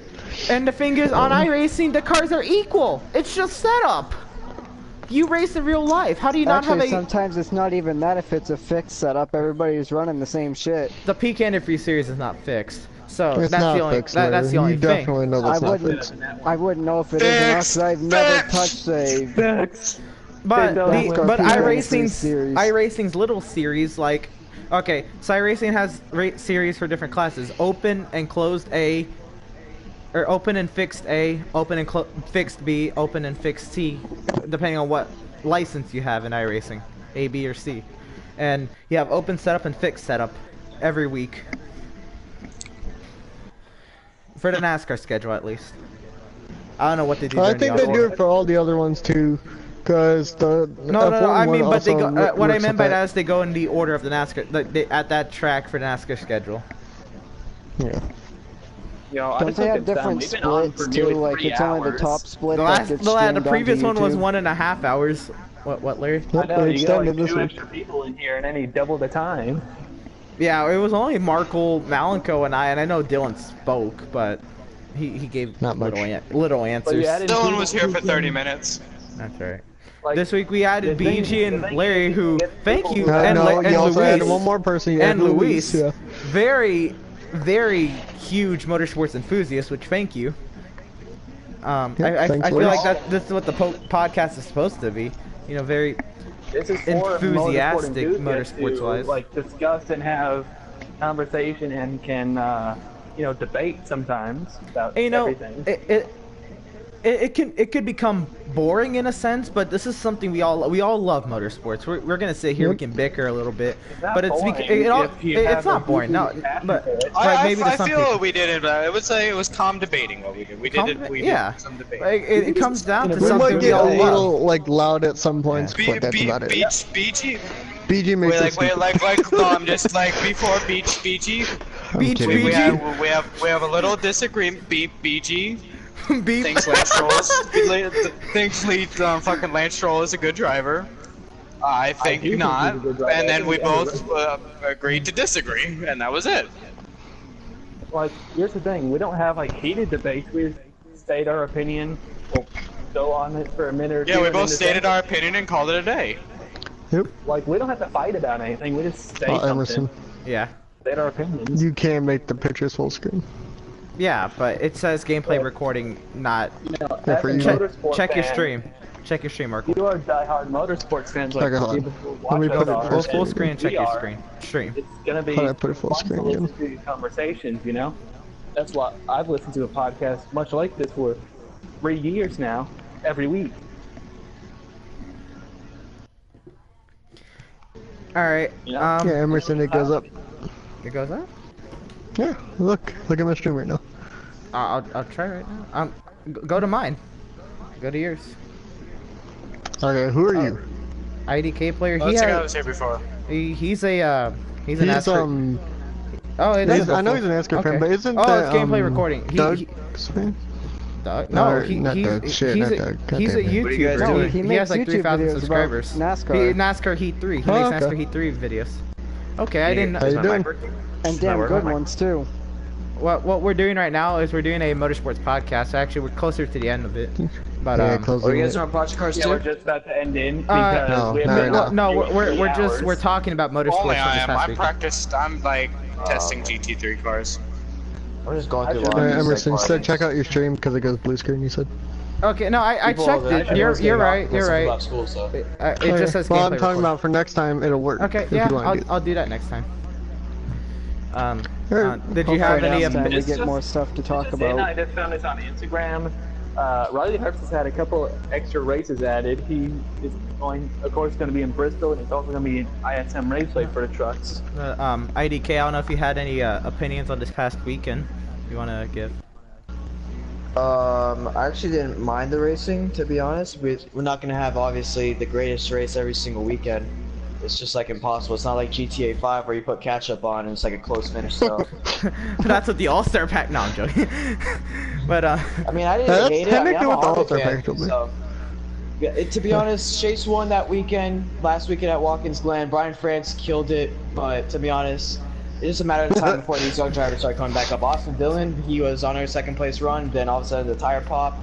I mean, it's just a matter of time. Harvey just dominated over what 101 laps led or something like that. I think it was like 102, I think, overall 110. is. I don't know. Yeah. It was over 100. It was over half the race. I'll have to check the standings from the race. I'll get on racing It reference was right now. it was 102 because I watched the end of the race. Yeah, and Darian said it the best. We should just be thankful about these big three. I mean, at least it's not like F1 where Lewis Hamilton wins every damn weekend.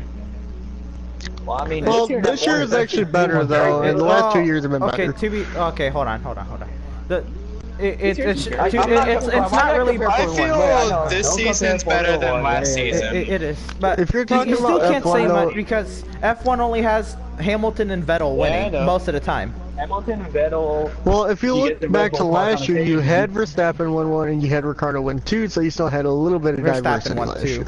Actually, it was reversed. It was Verstappen won Verstappen two won at the 2, end. yeah. He won You sure? I like that when it was Oh, my Nico bad. versus Hamilton. That was He cool. won Singapore and Mexico. He won Nico, Malaysia, he won Mexico. a Yeah, championship. Nico won his thing and then he He retired. won his championship and retired. I cool, feel I like that was that. actually generally better battling though. Like Lewis and Vettel is kind of They underwhelming haven't compared to battled. Nico They and haven't battled a Hamilton. lot. They just been trading the lead back and forth, and each one will have their own Okay, day. Hamilton and Vettel are not even battling, it's pit stops Wait, is this for a them. podcast? Yeah, Yes, it I'm is. live right now. Oh, It's okay. Same Marco. here. All right, just found the results. Harvick Are you led watching? 108 laps of 200. All right. How many people are watching? Yep. For me, not that I had 5, or I have 2 now. I had 4 and 5 at one point. It's slowly growing. I've been on So- for like 3 hours now, so I think it would Yeah, we drop a both little have. bit. Yeah. Yeah, we're coming to We've the just end of we it. talked a lot. Oh, did you ever get that Jimmy Johnson guy? I mean, we should just be grateful, to be honest, about the racing that we had in July and pretty much the start of August. Look at that, start off it's August great. with Chase Elliott. Think about it. When we go to Michigan, you should always expect a boring race until they find a perfect package. All I'm So- gonna say is, I can't complain because we had that one good race at Chicagoland. That was We've had we've had good racing for the past month. I agree. Ever since NBC brought the coverage back, Yeah. everything has just improved. Like NBC brings so much more to the table. That's why I'm than hoping Fox. this year in the chase will be amazing, guys. So, I thought Junior's commentary was gonna be like the worst thing ever, and I was gonna be like, oh, it's another that's what he did in Gordon. the Clash. Fuck Gordon. Like what he did with the Clash. And then- Oh, God. And then when I hear Junior's commentary, I was like, oh, this is actually good. He's energetic. He has the passion for the sport and everything. It's like a fan commentating. I like it. Yeah. It's so like Junior might not have been the best driver, but he was still decent. But Yeah. commentating, he's really good at it. he definitely he wrote off his father's loves racing. fame a little bit, but he enjoyed the sport. He loved the sport, so you can't blame him for wanting to write off of his father's fame. I'm telling y'all, Junior. You can't expect him to go out there and win 7 championships like his father. He should have won You know, talk 04. about the Gen 7? I would He have should have won, at least yes. won him a one. I at least wanted one championship. He could have. If he I- didn't say one bad word, he probably could have won that. I know what Dylan said and all that he wouldn't. But heard- if he didn't get that, he would have drove differently. I heard what IDK I got a player question said. for you guys. Yeah, I have a question for you guys. I like this Can you question. guys Go talk ahead. about the Gen 7? We have not talked about the Gen no, we 7. did That would not. be We did not that would be think about cool. that. The Gen 7. We don't know what it's going to be like. Alright, but- so what? Steve O'Donnell has said no splitters. No splitters and rumored for on there. It was up to 2022. him. Oh, that is sexy. Actually, I did not. I splitters. did not bring that up to you guys. I didn't know. I watched Radman's video. I saw his video too. Like the first 20 Yeah, minutes. I haven't finished that video yet, but I will. Real Radman is Wait, like what's one of the the thing about top guys in 2020? NASCAR on YouTube. 2022. About rumored. 2022, they're doing Gen 7, no splitters. That is Is it sexy. gonna be a Valence At again? least, Yes, at least that's wait, what Steve it's O'Donnell rumored said for on Valence. Twitter, that Rumored it's Valence. Okay, guys, think about this. Ready for Oh, they flipping listen. cars again? Flipping. I'm Yes. sorry, you know Yes. it's gonna happen. Well, I don't know if they're gonna flip at Well, I don't know. 550 horsepower. True. Marco, we said no splitters, not wings. Yeah, The wings were he said no the splitters, Yeah, not but with wings. those splitters, the air can still get up under the car. Air's gonna get up under the car regardless if you turn it the wrong Yeah. way. I mean, look at I'm worried. Kansas. Kenseth in 09 at the nationwide race at Talladega. I'm talking was- about Kansas Talladega. That was crazy. Which Yeah, is what, last year? 09. But- It's nationwide race. The last 3 or 4 flips in general, we've seen the car get sideways the wrong way, air gets Yep. trapped gets underneath it, Busher. and then it just sits right over. You would think you would think with the Gen 6 car with the splitter so low to the ground, air would not get underneath the car, but that is just not wrong. Nope. Right. Also, since they made the car so much heavier. That's exactly what it is, and that kills the racing because you can't get air underneath that splitter. I understand why the splitter is a thing, but I don't. It needs to be executed better, like most things in NASCAR. I understand why they do things. It just could be executed better. The splitter is the worst thing that has come to NASCAR in the last 10 years. Or 20 See, I know they want to make the cars like look unique and different and all that. Unique but and Do safe. you want that versus good racing? See what I'm going to say though is that because everybody said that if we did the car of tomorrow in the Gen 5, Gen 6 for safety, but there's a point where things become so safe that it's boring. kills Just like it. Fun. it just kills. Just like let's go to football. The rule that they just put in, they can't hit helmets at all, no matter what.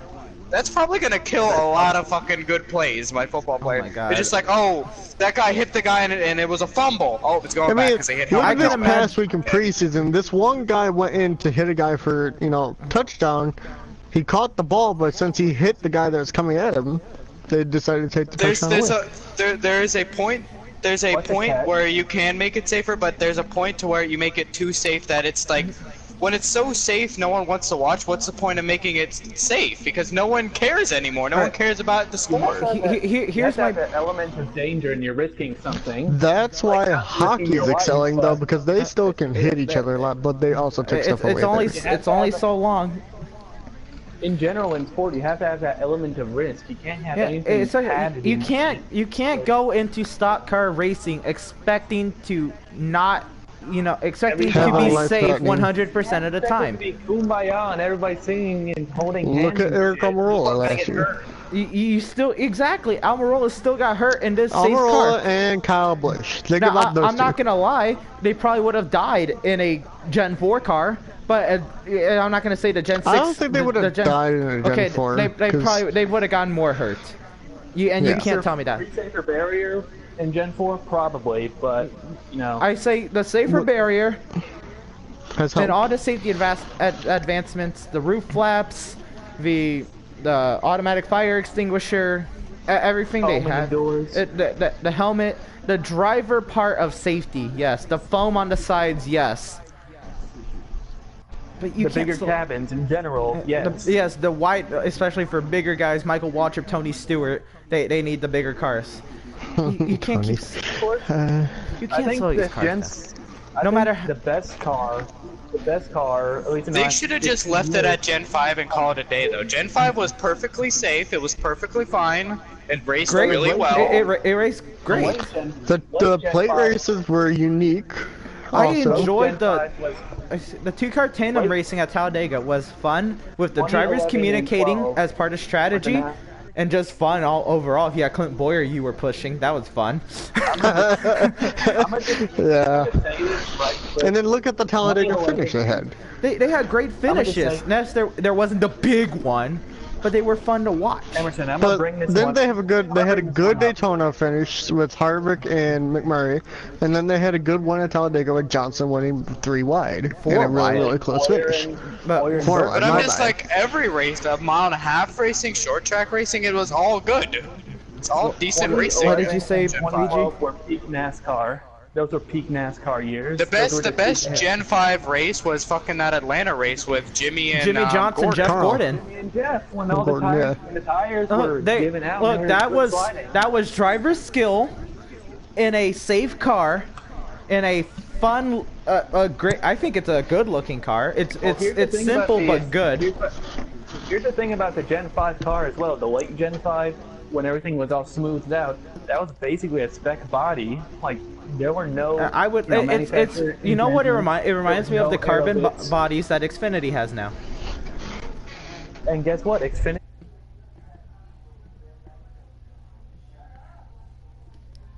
They've always had good rating though. Trucks, I was about to say, trucks always have good ratings. But you see, okay, to be fair, and I'm gonna explain this. Hey, Craig, welcome. Where I'm gonna explain this, why NASCAR wants to lower the horsepower. I can see why. It's gonna be something where I see why. It just needs to be executed differently. Why they want to lower the horsepower for Cup racing is to bring truck-type racing. That's what Radman said. So I got a question. With the way they're doing this, do you think Eldora will be a possibility now because they have lowered the horsepower so much? Oh, if they were gonna run, they could run Eldora with the 850 horsepower. They would just need the big restrictor plates. They can change it now. I think they could do it. I think it's more so on how the body is. Would honestly not go so well. How lowered the cars have to be. It would always you would have to raise the car by how much?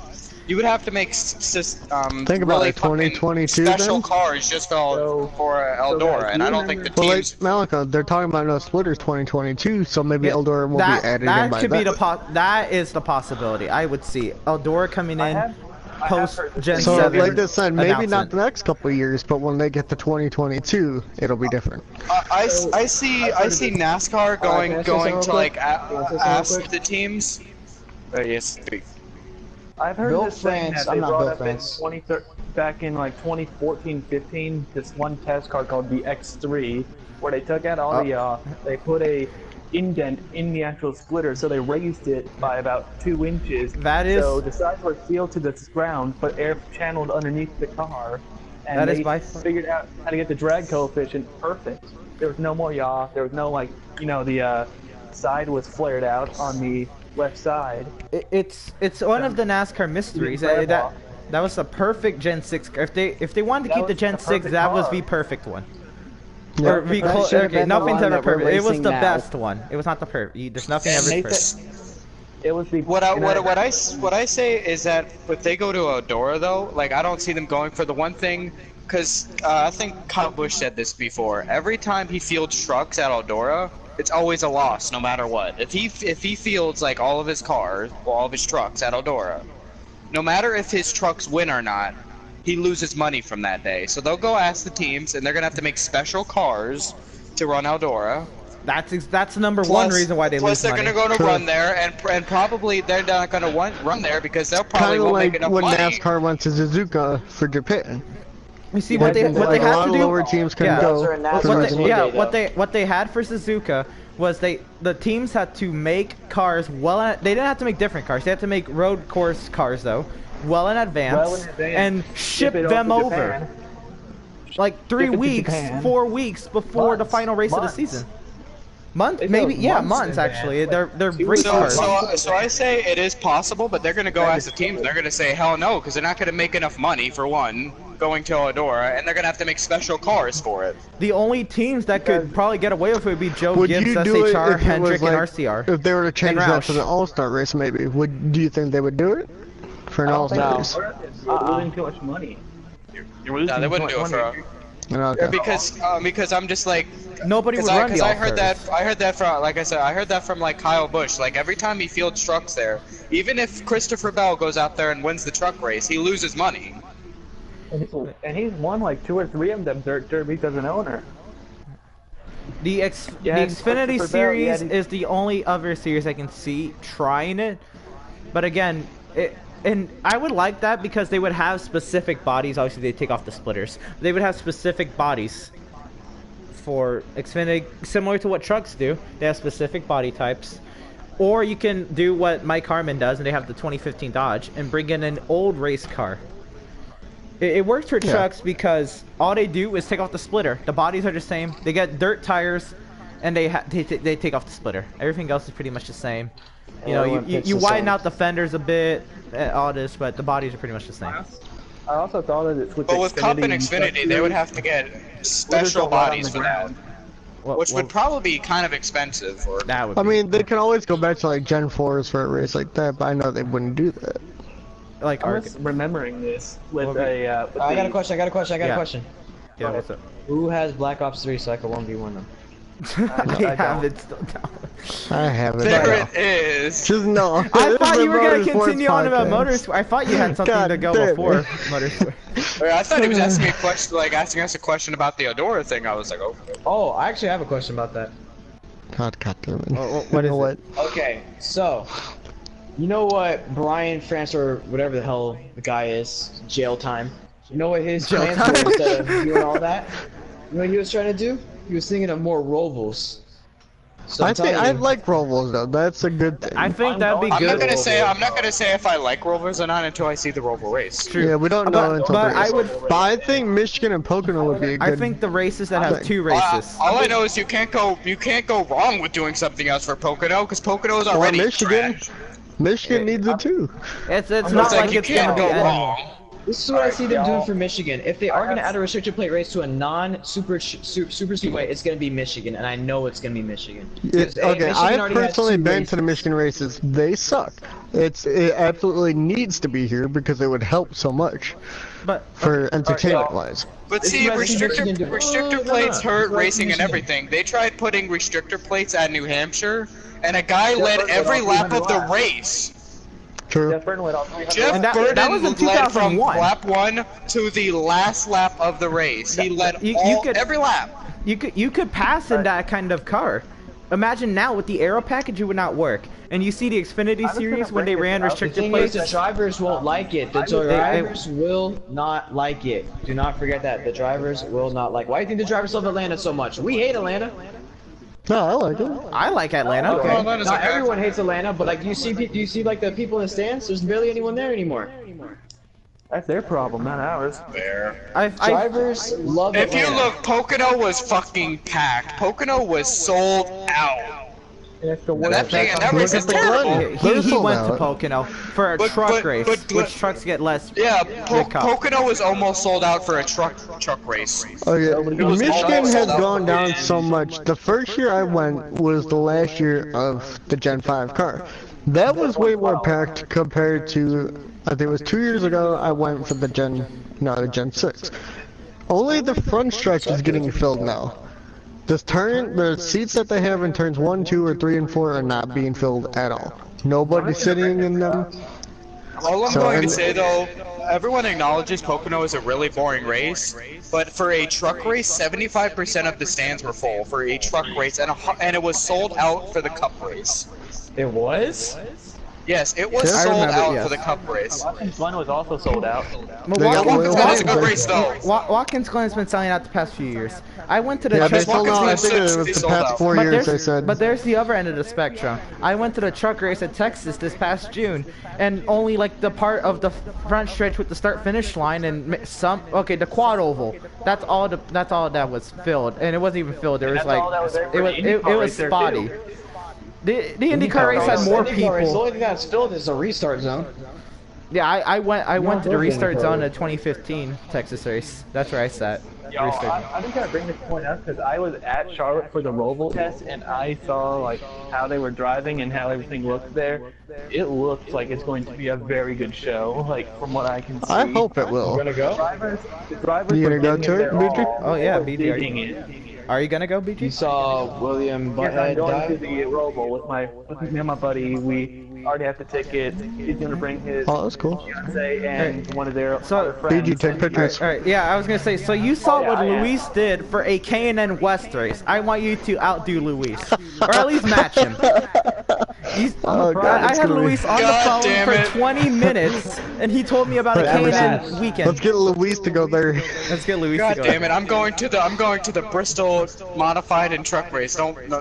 No, you're Malco? Luis. You're You heard what fucking- Luis can do. Next week, Malco, it's your time to Isn't shine. the truck race tomorrow? God damn it! Track race is Thursday. Oh, sure. Yeah, I'm going. I'm held up to Louis standards now. This is unfair. No, but alright, so you weren't here. Call of Duty. So you weren't here, but our friend Luis, who actually is a reporter for the Motorsports Tribune, which is a motorsports news website, but he got a degree in like broadcasting. And all. He wants to be a racing reporter, and so he went to the K&N race at Evergreen Speedway this past weekend, and he sent me like 11 pictures. And I had him on the phone since he's out of town right now. He could be at the PS4. But I had him on the phone, and he sat here for 20 minutes going into in-depth analysis of drivers through practice, qualifying, and race. It was amazing. Oh my God! I just found out the BMW M6 is literally the best GT3 car. I think. Oh my God! God damn it, Malco. Oh my God! I wrecked it. I'm going faster than every GT3 car But have you seen that I've tested so far. This thing is fast. Yo, Have you all bad seen fast. Big N8? Larry. Larry, Let's do custom games. you've been summoned. There's 1v1. I'll join you in a minute on there. I'll join after the podcast. Oh, you guys getting on Black Ops? Yeah. I'm All down right. for a 4v4. 4v4. This episode of the Yeah, everybody here. I don't think Malco has it down. I don't think everybody. I don't think everybody in here has it. Okay, but- the echo, Larry, still mute your down. mic or something. Alright, but so we're coming to the end here. What? Does anybody else have any last comments about this past weekend or Bristol? What are we gonna see at Bristol? What's gonna be the Oh, I best? got something to Malco, say. you're going to Bristol. IDK, you haven't 2019 said. NASCAR VidCon. 2019 what? That's what I gotta say.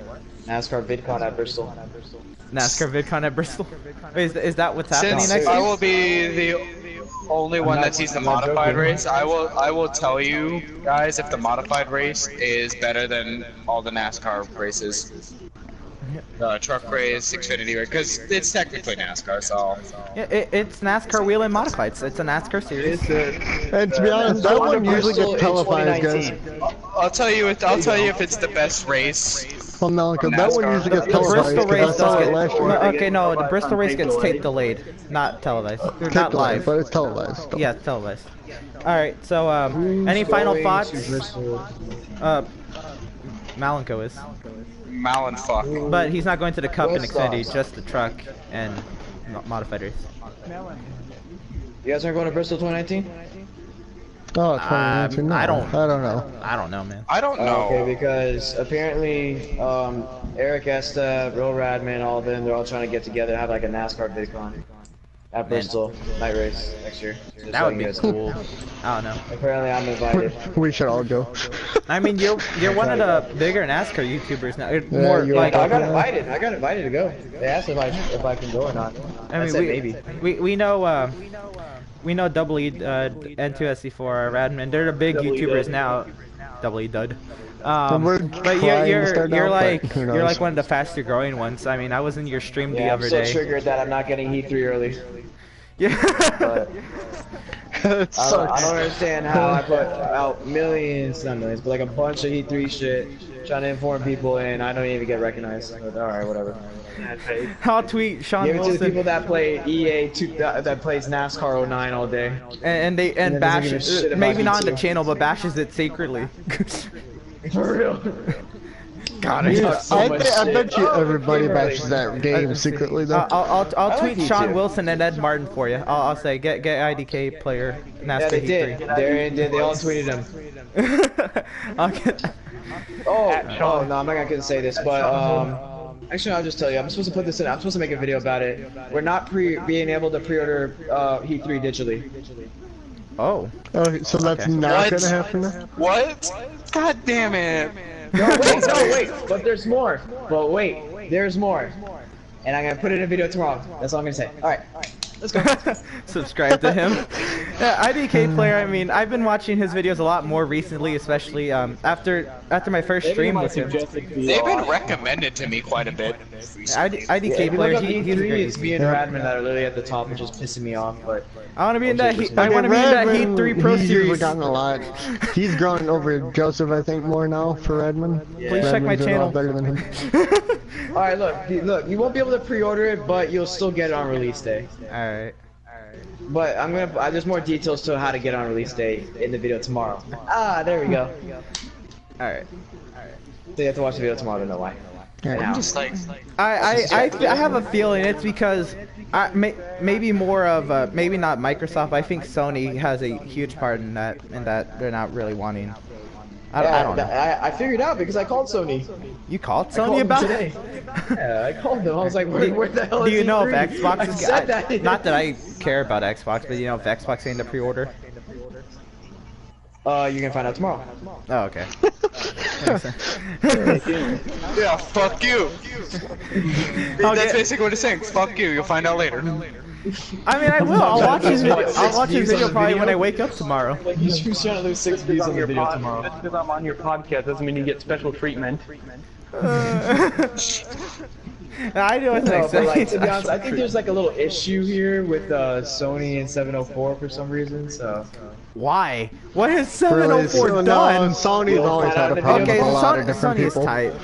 Like tight. Sony has had problems with a lot of Just people. like Like it. 704 is not that big of a company for Sony to be like, fuck you, nigga.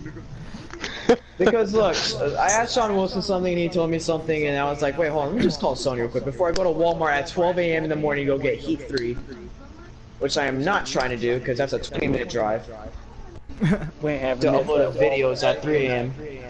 But no matter what, I'm Heat still gonna get the game at 12 a.m. in the morning because I know how, and I'm just gonna tell you guys in the video tomorrow. All right. Okay. I'll sub tonight. You haven't subbed yet? Wow. No, I'm joking. I'm almost at 4,000. I'm at 3,945. I generally, to be real, I don't sub to anyone. I just keep them all like written down Yeah, and I just I know. like type it in. That's why I look, because I remember I was look. So think about it, I was live subs don't streaming. matter. What do you say, dude? What the fuck? Okay, no. They do up until like past Technically, 1,000 subs on Yeah. YouTube because you get super Yeah. chat and you get Boy, monetization. have you ever heard of the YouTube play button? That too. Yes, 100,000 Yeah. subscribers Yeah. for like Is the that small really ones. important though? That is. Hey, I would That love is to have very one. important. Dude, that that is would be cool to extremely have. important. I have heard of the Cool, YouTube that'd be play button. great. I would hang that shit up. I mean, I watch the bigger YouTubers who have the play buttons. They always have it in the background for you to noticeably see. Michael Bruce has a play button.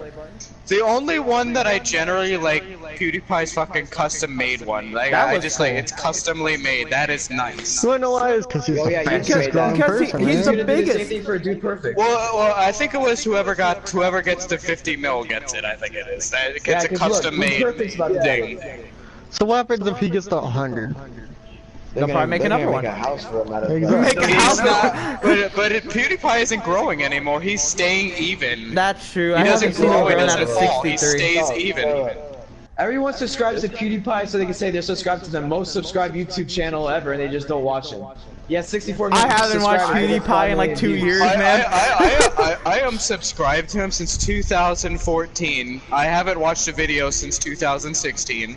Let's Me go. neither. His new stuff is pretty funny though. When he makes fun of Jake Paul and Logan Paul, that's pretty funny. Yeah, that's the best. Always funny. gotta make fun of Jake I Paul think and the Logan. last thing I watched about fucking Walmart. PewDiePie was Goat Simulator. Being real. Right, so I remember Hallway Simulator with PewDiePie, and that was a lot of fun. The custom game. I don't do that crap. Alright. No, we're gonna do gun game. Gun game. I love gun. Alright, but Alright, so yeah. let's go ahead and we'll close this out now. Anyway, thank you for joining the party and being a part of the podcast, IDK. Yeah, I was just joining random people. All my Where the heck my is squad gun is game at? asleep. Oh, you gotta go to custom games. Oh, I know that struggle, man. But yeah, Everyone's literally, I don't start school till next week, and everyone else is Me- asleep because they have school. I don't And start what till grade are September. you in? I'm going to 12th grade. Oh, okay, so I'm he's gonna a be. senior like me. So Okay. I'm gonna be a everyone's junior. going to 12th grade, but Everybody here is senior. I'm gonna be a junior. Except Emerson. I think graduated for 2 years. Shut up. oh, and Cody, because special, he's the pipsqueak of the league. He's So, yeah, he's hold like on. half a year younger than me. Yeah. We have to have a moment here because I know everyone's told their friends they have a YouTube channel. What was their response? Oh. Oh. So every time I told one of my friends in person about my YouTube channel, they're like, "Oh, let me check it out," and I'm like, "You're not gonna be Oh, I hate impressed. that It's a bunch. shit. Yeah, it's like a I bunch told of them racing." that. I When told it's them. about racing, they don't care. Yeah, I'm like, It's hey. a bunch of racing with one guy named Malcolm in the background yelling nigger all the time. You're not That gonna is so true. You guys wanna hear That something? or baby rape. Or They Uncle talk too GTA much. child trafficking services. This is stupid. literally that's all you can say. It's a whole bunch of league racing where one guy in the background yells nigger and talks about fucking children. Are you guys gonna watch the Pro Series? I want to be in it, but yeah, I'll watch Pro Series, what? The YouTube Pro Series. the YouTube Pro Series. Sure, I'll watch. Yeah. That's gonna be me, Radman, Hawk. You want me to say the full lineup for you guys? Because some people don't know who's in there. You. I don't know the 112 subscriber guy. I'm sure he's gotten more Yeah, subs since he IDK announced. player, C Games, CH14, Eric Estef, Black Flags Matter, Iceberg, Raw Gator, Rusty Walrus, Carnation, Kamikaze, Dale Reynolds, Cody H Gaming, Brent Little Gaming, JC124, Danny B Talks, Michael Murray, Brendan Real Littell. Radman, N2SE4, Winvo, and NASCAR Joseph fan is gonna do it. 4888 at JJ. I heard need it took. Joseph I to heard do it took a lot of convincing to get Joseph in there, and a little Twitter fight I I saw. would be Yeah, we had to surprised. call his ass out. Yeah, I saw the Twitter fight. I saw the You wanna Twitter know fight. why? You wanna know why it's taking Joseph so long to respond? Because of Wayne. No. Yeah, Joseph. Okay. God damn it. IDK, what map do you want? This is not a lie. I have people to me back too. it up, and I wish I had my Elgato recording at this time. I think maybe it's on my. I have to go double check. But Joseph has ran one of my league races. It was he didn't run the I know actual. you He were ran the hard as duel. fuck for that. It. You know you were horny. Okay. What? No, I didn't have. you happy It that was, No, Rain was. Rain was. But okay, so yeah, Oh, it was God. my friend who tried. Yes, I legit a year to get Joseph into his league, and Joseph hated it. He did the Outlander. He's like, God, he hated Rain. I think he said the people were okay, but it was the league owner who sucked. And I don't know, because he hated Rain, I would always be the communicator between Joseph and Rain. And I don't know, Joseph and I became okay, and I asked if he wanted to race my league, and he qualified for my 500. He never showed up to the 500. But yeah. then Wait, again, have you guys everybody run into the hates fake Rain, IDK so- account yet? There's a fake one? No. Here's a fake Yes. who's been on Heat 2 and apparently I wrecked them on purpose. I don't know, man. So pretty I much don't just, raise I can't public break down. office You know that how much. I have the L? Yeah. They put the L as a capital I, so it looks exactly like Oh it. yeah, the same thing when I tried to be Lance Stroll. No, in but, like, F1 did that, I'm like, 2017. oh no. And what happened was when they did that, like now there's like I'm getting hate and I'm this subscribers like, oh fuck you, fuck your channel, fuck this shit. And I'm like, what did I do? Okay, to be And fair, it's it's like stupid. internet trolls, man. Even if you did wreck people on purpose, it's stupid to lose subscribers Just over think about wrecking it. someone on It's a video internet game. trolls, you're always gonna get them though. It's Yeah, not everyone's mature, so. It's Because I bet you get it. It's Joseph just- and I Real feel Radman, like they all you should probably get value it. the people who don't leave, because it's stupid. What I'm for the gonna people say who is, do. even if you were out here wrecking people in NASCAR Heat 2, people go to your fucking channel for information on the next NASCAR Yeah, I game. know. They're not going there for how to race Atlanta. True, that's Like, what we Who's got. going in there like how to race that- Atlanta? Like no one's going in there for that. That's why we have HD When Motorsports in Heat there 3 for. does come out though, the day Yeah. of, hey look, is this smart? Look, the day of Heat 3, what I'm doing is I'm uploading like a bunch of videos, crash compilations, like I'm probably gonna upload a couple setups, career mode, like so like at 3 a.m. So when you guys wake up like at 6 a.m. for school and all that gay shit, like you guys can like see the video. Should I do that or I'm no? probably gonna stay up and play And I probably won't be in Heat school 3 yet. when it comes out. When does it come out again? September September 7th. 7th. Right. Okay, no, I will be in school. You I'll see, be I in that would Wednesday. get that, but I'm already getting F1. I'll just not go to school that day. Just not go to school. I'm gonna stay up, play the game, and then go to school. Go to I'll school. probably Should have I- played it already for like a few hours at that point. for like the little kids that will wake up the next morning and watch them play some NASCAR? Shit, I'd Should I do watch that when I'm in like my first anything, period. I'll watch it when I was When in I'm in my first class. class, I'm just like, man, fuck Exactly. school. But it Yeah, I gives know. me something to do because I usually just watch shit. Do it, while I I'm Well, think- I finished like my the work night of, fast. right at like the really like late at night. Should just upload the video, right? Yeah, upload it like Because, you know, 5:30 in Radman the and all of morning. them, they're gonna get the game early, so Yeah. and like But I'm not wait, just like screw. I'm not going to can't- school but- that day anyway. but they I get won't the be- game I out, but won't be they able to can't pre-order the game, so upload that means I'm until- not gonna get a theme. Depressed. I wanted my theme. We didn't get a theme last year. Yeah, there was a theme. It got like I What think it was was it? like Sindrick. Yeah, Sindrick was the theme. Wow, hell of a Thank- theme. I Was he still want my wrecking? theme. I still want my best themes, theme. man. The best theme. Was I he got wrecking? my Project I mean, Cars that's what 2 the- theme. I That's got what Sony told my me, Star unless Wars they want to theme. screw me over again. You should tweet out Sean Wilson. Hey, This will can you not get me be a the theme? first. No, I literally tweeted out to him. I was like, "Can you fly me out? You gotta talk to technical support for that." Like they're like media Did team. he I'm really like, what say the that? fuck? You talking about media team? Yeah. He said they're going to technical support. Look, I asked him like, "When you guys flying out?" He was like, Wait. What I want to know is when you call Sony, they give you the media team. No, I'm 7-0 when I tweeted Sean Wilson. Oh, He I was like, thought, "Oh, yeah, I I've been thought you talking meant to when you call 704 for that." Sony. I was like, why does Sony Oh, give you no. the media team? Bro, Sony is like the government, my boy. Like I called them and they wanted everything: my number, they wanted my email, my password, not my password, but my username. If they would my ask me my email. number and I'd be like, I don't know. I don't know. No, I've had to is call that Sony number? like 2 or 3 times for my account. Twice for my account being hacked. This one and my previous one. And they've been stressful and stupidly long 3-hour conversations just to say, "Oh, I'm gonna reset your password now. Here you go." Like, I don't know just why, weird. but the one time I accidentally like bought a game on PS4. It was like I pre-ordered like WWE 2K14 by accident. My dad was able to call Sony and got it refunded. What? Within 20 minutes. Oh, wow. I wish Sony worked that fast for me when I was over here freaking out because this game had all my bot stuff on it. I wish Sony worked that fast for me when I lost all my GTA money. I think my dad got something else refunded also. I forgot what it was. It was something I got refunded. What Oh is shit! wait, Yes, I remember. It was the funniest thing of all time. It's the only time I ever like legit like took like actually stole money from my parent. Like I went and like bought all Levi the Jones Borderlands. I bought all the Borderlands 2 DLC. My dad called. He got it all refunded, and I kept the DLC. Are you serious? What? Yes. Wow. I had all the Dang. DLC and he got it. Wait, It did you was guys hear about that amazing. kid that donated over $400 to me? I feel What do you I've think seen about that? I've seen large super chats, but I've never seen 4,000. He donated like $100, $50, like all this other stuff, and it added up to $480 I made Was on that the your most stream. recent stream?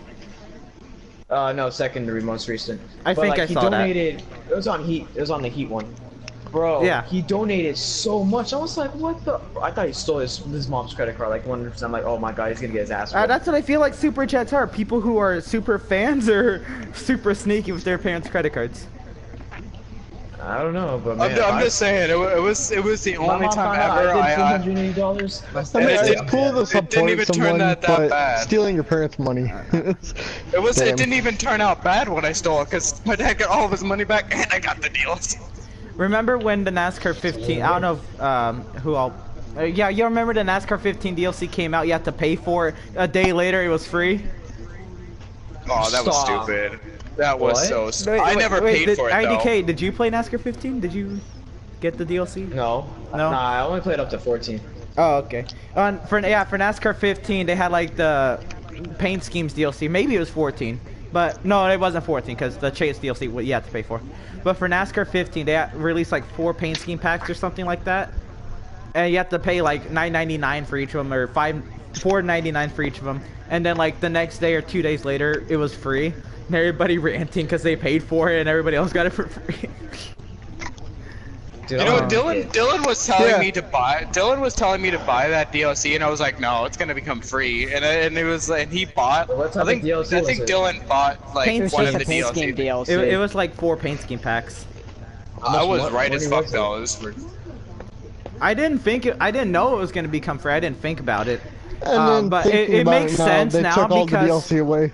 yeah, no, for Wow. Inside Line. Yeah, if you paid the $25 for Gen 6 cars, Oh, that was so stupid. I paid like $25.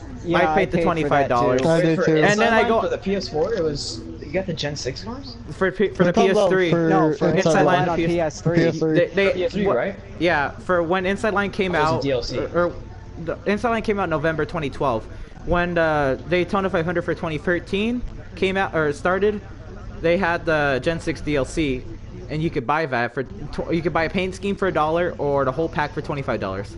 I bought the whole pack, and then We you go bought on, all of it. Yeah, basically. basically, if you go on to Inside Line now, you can't use it. You don't get the challenges. That or is the- They depressing. took all they- the DLC away. I don't know. They took it off. You know what the funniest thing ever though is when that DLC was out though, and you drove a Gen 6 car and someone else who drove a Gen 5, he would see your car as a Gen 5. Are Yeah. you serious? Yeah. Yeah. And if it you had a was You would Gen drive, 6 and you you were would see driving, his car as a Gen 6. Wow. Okay. but do you know The how thing cool is that the do you know car is how- handled different though. Do you know how cool that would be, though? Like, it would look like Arca out here with Gen 4 or Gen 6 and Gen 5 cars. That would be Oh, man. amazing. Granted, you don't even see I'll that have- anymore. my big money making day is gonna be the release day. That's my big money. I making love day. going to an ARCA race and seeing a Gen 4 car. Super chats all I think day. that's insane. You should stream like the afternoon after you get out of school. No, I'm gonna stream that night. I'm gonna stream. No, I'm not going to school that day. What the hell? At 3 o'clock in the morning, I'm uploading Crash compilation, beginning of the career mode. I'm never touching that shit ever again. And then I'm gonna do like multiplayer walkthrough. I'm never Damn. touching that shit ever again. Really? I think I don't could. do career mode. That is the same thing with F1 though. Like I do like Oh, the first 3 races. yeah, but I every did the F1 first 2 races and I stopped No, my seriously, F1 I'm career. only touching the first part just to make a video, and I'm never Really? touching it ever Okay, again. to be fair, I feel like and then I I'm gonna would do a glitch try. video. So I already know there's gonna be a speed glitch. That's 100%. We're definitely gonna get a speed glitch. I feel I'm going to do career mode because NASCAR Heat games are like the only games where I feel like I can easily plat. Like I could right now, if I went through this like the career mode of NASCAR Heat 2, like all I need is I think it's the 20 mil that you get in career mode, and then I would have plat. You know what? You know what happened last year? Look, when I'm playing Heat 2, so Irma came, right? So Yeah. I finally got Heat 2 a couple days ago. I'm like, oh my god, my Oh, subs. you're in oh my Florida, God, I can't that's make right. Yeah. This is what happened, right? I start up career mode. I'm like, let's just go see what this thing's like. first thing I see is the horse Brad Kinslowski talking to me, and I just got off a career mode. I didn't even start the hot seat. I just went away. I was like, this is gonna be horrible. Let me just try multiplayer. Well, really? I don't know. I figured you would do more career mode videos for your channel other than just the Yeah, beginning. you guys got Lombard, Bros Gaming over here. I can't stand him though when he can't races. say- he's annoying. No one wants to hear Lombard though. He's annoying. That'd be He's the the only one out one. here doing the career mode though, because everybody else. Look, Real Radman, Michael Marutz, my boy, and look, because like everyone does that, and like to be honest, what I'm gonna do is I'm gonna do a bunch of funny ass multiplayer videos. That's what I'm probably gonna do, and I'm gonna make like skits like 100 ways to die in Heat 3, 50 ways to win in Heat 3, 25 ways cool. to be an asshole in Heat 3. 25 ways to be an asshole. 25 ways to be an asshole. There's a lot more than 25. You might need to make like part 7s to that. 50 ways to suicide. No, that's what I'm gonna do. Because like, look, the release date, I'm gonna be uploading the glitch, the beginning of career mode, and once again, I'm not touching that. And then I'm gonna do a crash compilation, do 2 crash compilations, and then I'm just gonna find like multiplayer walkthrough, and then that night I'm gonna live stream. And I better get a boatload of fucking super chats. But then the next day, all right, I'm gonna be uploading videos left and right, bang, bang, bang, bang, bang. Yeah, hell yeah! What the hell? It's Marco, my you know game. what? You know what we should do? What? What? We should do a late model co-op season. Alright, we'll do it. Let's go. I can't commentate. Damn it. Why not? Wait, a Project Cars, what? Oh, Why late. not, What? Emerson? I thought you Project meant the Cars, dirt Emerson. late models. No. You guys can do co-op season mode in Project Cars? Well, Well, technically, okay, you so- can put AIs so on what- online, so Yeah. technically we could just keep the What- points Oh, yeah, ourselves and do it from I there. was thinking of NASCAR Heat 3, but yes, we can do that at Project Cars too. Oh, I thought you were talking about Project Cars. My shit. bad. Oh yeah, Project- we could No, do yeah, that we at do. Project Cars. We could do Heat 2 or You Heat know what 3. I like about goddammit. Project Cars 2? No, I just can can't do Corvettes at both. Texas. I'm fine. with Wait, doing both. wait, Is what? what in Texas? The Corvettes, because it's restrictor plate racing. Have you Like, driven? because like the cars are easy to handle. Drive the Indy cars at Texas. Those hold on, are hold on. so much Drive fun. the stock cars at Texas. Oh, and tell me how no. slow you go. Tell me how slow you go in the corner. No, it's like it's like you're driving a fat ass tank. You just smack the wall. It's stupid. You have to slow down to like 140 to make the corner. I'm gonna end the stream probably. Realistic. Not even what? No, you hit 140 and all of a sudden it just like locks up and hits the wall. I'm like, what the fuck is this? What is did I it? do to you? At moments when the stock cars are more tuned Alright. for road Yeah, courses we'll go and ahead and end the ovals. stream here again. I don't know how much more. I uploaded one Oh of the yeah, solid we copies. can do a late model series on Project Cars too. Oh, but what we do, Hey, yeah, what we do right now is on F120. Yeah, you need to drive the Cobra Trans we'll talk Am about it when Mustang. the It's the video's closest to over. a late model. Emerson, do your closing. Yeah, all right.